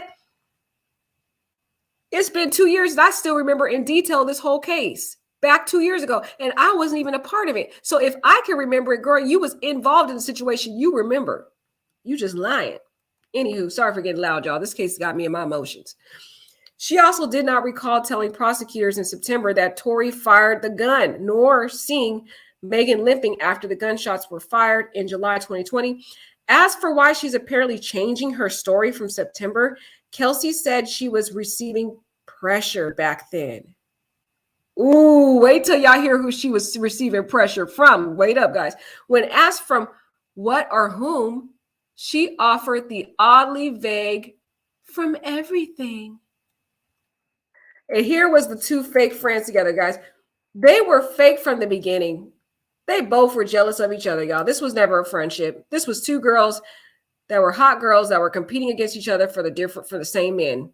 That's what it was. And Kelsey was bitter because she was seeing her childhood friend rise up to fame and success, and she was still sitting there salty and low in her life and was just merely her friend's assistant. You think she really wanted to be her friend's assistant? No, she was competing against this girl. They were competing against each other. This is an example of why I don't need friends, y'all. Fake and salty and jealous.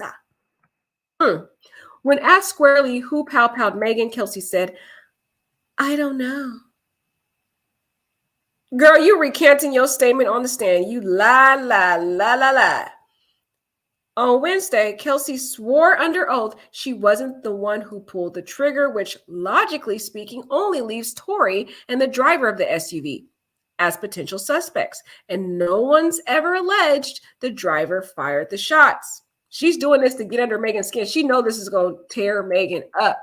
She couldn't wait. You remember when she was 2 years ago talking about, I can't wait till I tell my story. You know what she was really saying? I can't wait to throw you under the mud. I can't wait, Megan, to destroy your case. I can't wait to recant my story on the stand so you can look there and cry like a miserable person, because that's how I feel inside when I see you rise to the top and be famous. Yeah. That's why she said she couldn't wait till story. She couldn't wait to destroy this case. That's what she was really saying 2 years ago. She didn't want to come out and say that, of course, because she would incriminate herself. She said, I can't wait to lie on the stand. But that's what she meant. I can't wait to destroy you, Megan. That's what Kelsey was saying 2 years ago.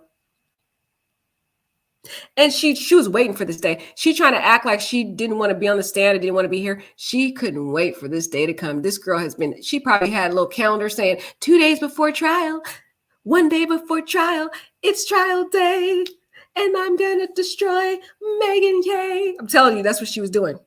But she's trying to put on a little front like she don't want to be there. She wants to be here. She wants to see Megan crumble and fall by the wayside. That is what this girl wants.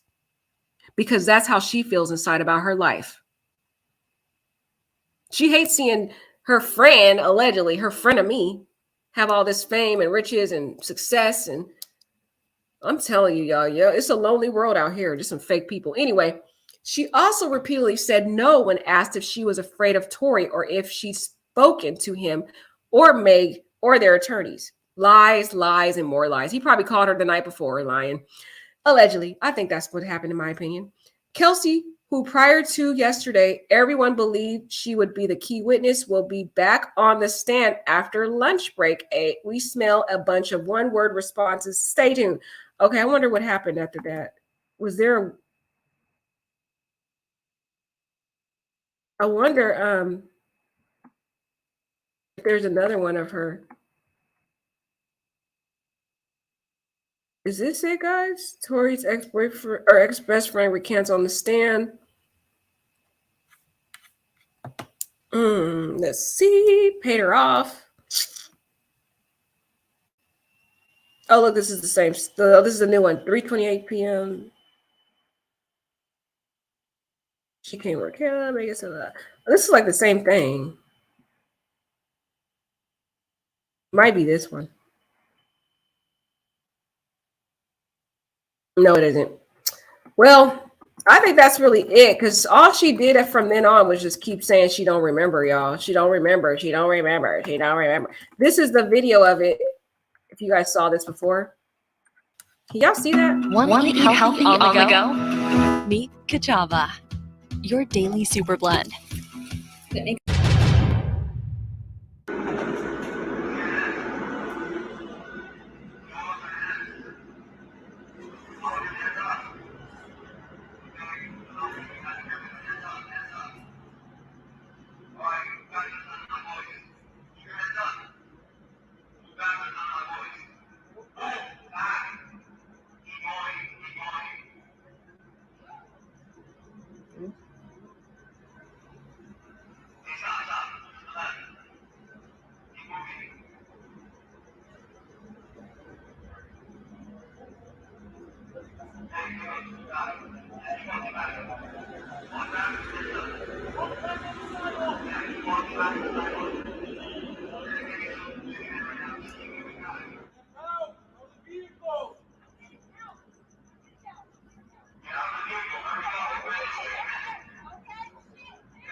And that's crazy, like how the officers treated them. I know they had to take precaution because of there was a firearm involved.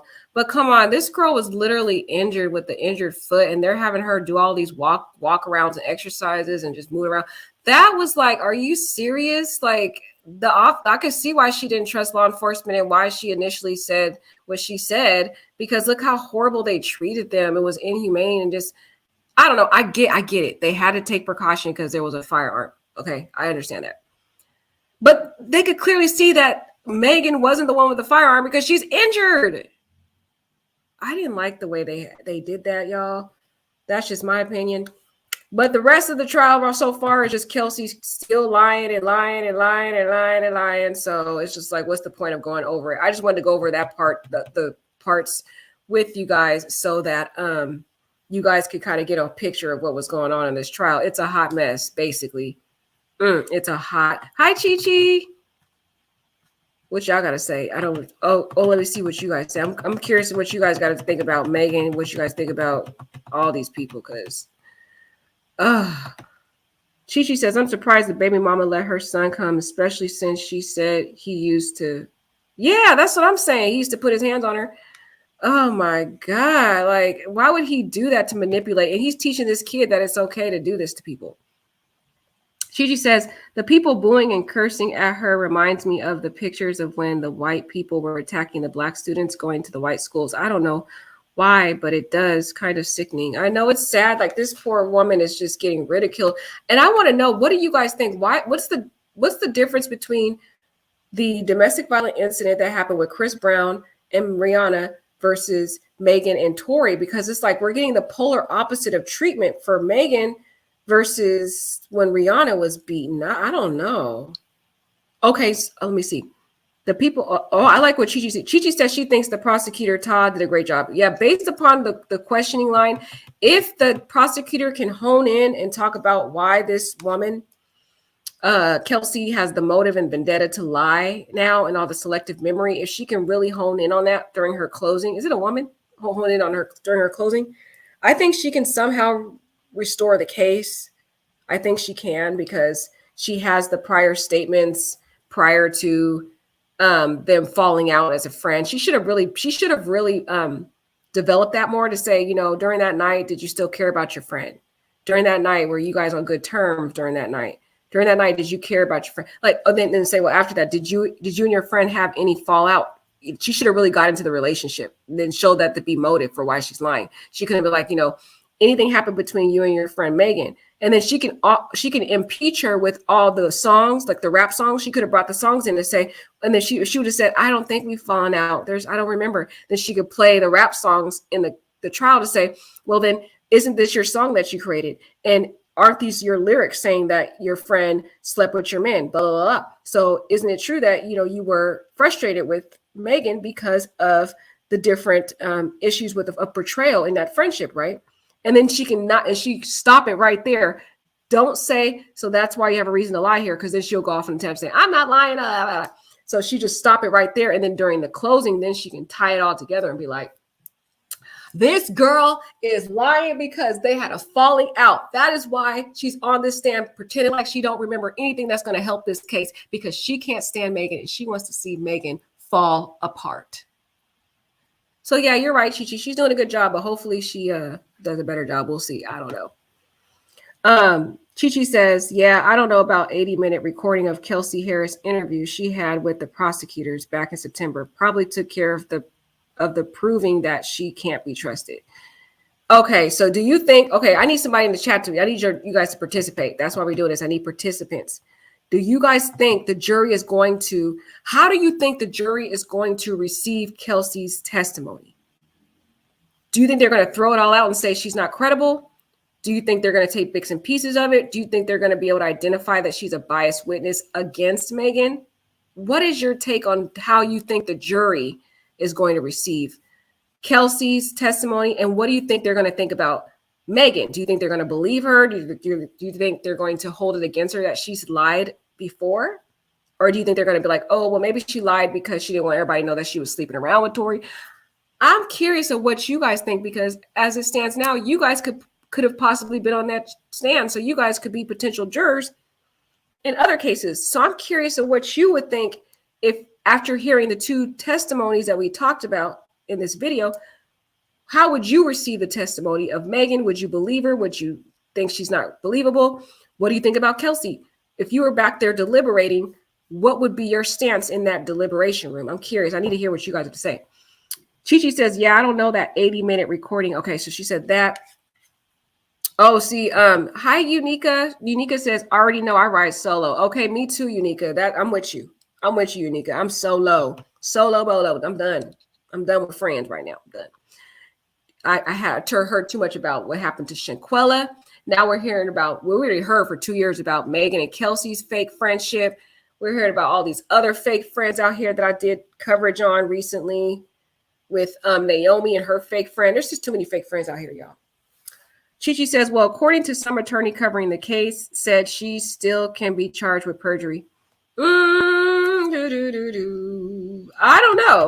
don't know, because she has immunity. It depends on the scope of the immunity. It really is going to depend on the scope of the immunity. I don't know. It depends. I didn't hear the full scope. If it's a full immunity, because the immunity was that she won't be charged for anything she testifies to on the stand. So that sounds like a complete immunity. We shall see. I don't think they can, because it depends. And it sounds as though they're saying anything that she testified to, that they were not going to pursue charges. And so they gave her immunity for that, unless they preserved an exception saying, well, if you lie, but I didn't hear anything about that. Anywho, Chi says she took the money and she is pregnant by a man who is an executive with MTS former record label. What? And that has harassing MTS and suing her. Really? She's been harassing Megan and suing her, and she's got a baby with an executive with Megan Thee Stallion's former label. See, she's trying to come up off Megan Thee Stallion's name. She's sleeping with Megan Thee Stallion's former record label executive, and just she's trying to come up off her name. It's just sick. This is why I don't want friends. Look at this. This is just shady. Respectfully, this article is somewhat totally different from what two unbiased journalists that are in the court are reporting.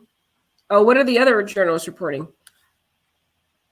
I'm just reading the articles, girl. I don't know what's biased or what not. It sounds like these two articles are just stating what happened in court. It actually sounds like these articles are unbiased, because it doesn't seem as though they're trying to help either side. They're reporting it for both sides.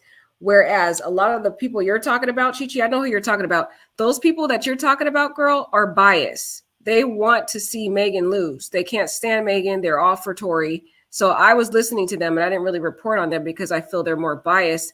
I liked these articles because it feels as though they're more objective. That's my perspective, because I already heard all the stuff out there, and I know exactly who you're talking about.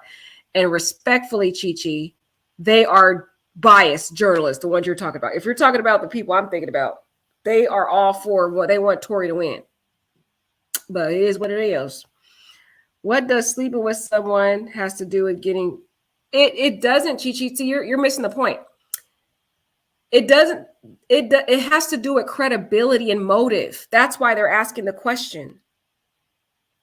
I covered this a little earlier, but they're asking about the sleeping with because they're basically saying, number one, that he was using that to show she was lying, number one. And number two, he was talking about the sleeping with Tory to show the motive behind the fight between Kelsey and Megan, that Kelsey had a reason to be angry because Megan was sleeping with her man or the man she had a crush on.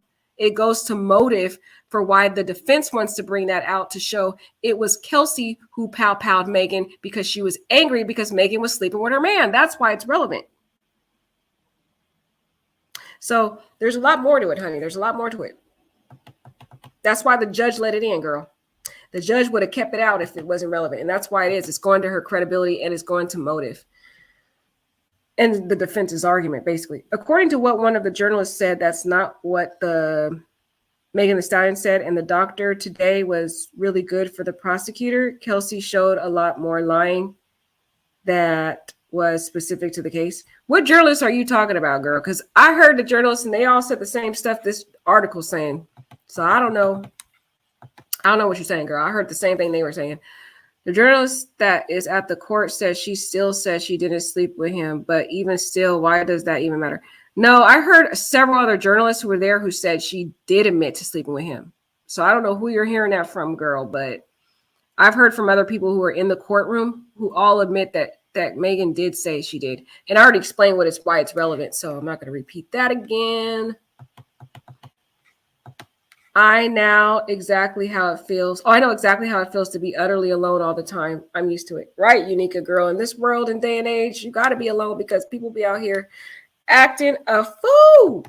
I'm going to go with what I've heard, girl, Chi, and I've listened to a ton of different journalists. I've at least heard several news stations, journalists, people in the courtroom.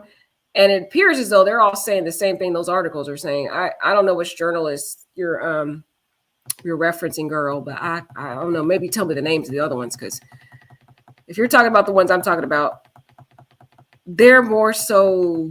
If you're talking about the ones I'm talking about, I'm not sure the ones you're talking about. The ones I've heard about, girl, they bias.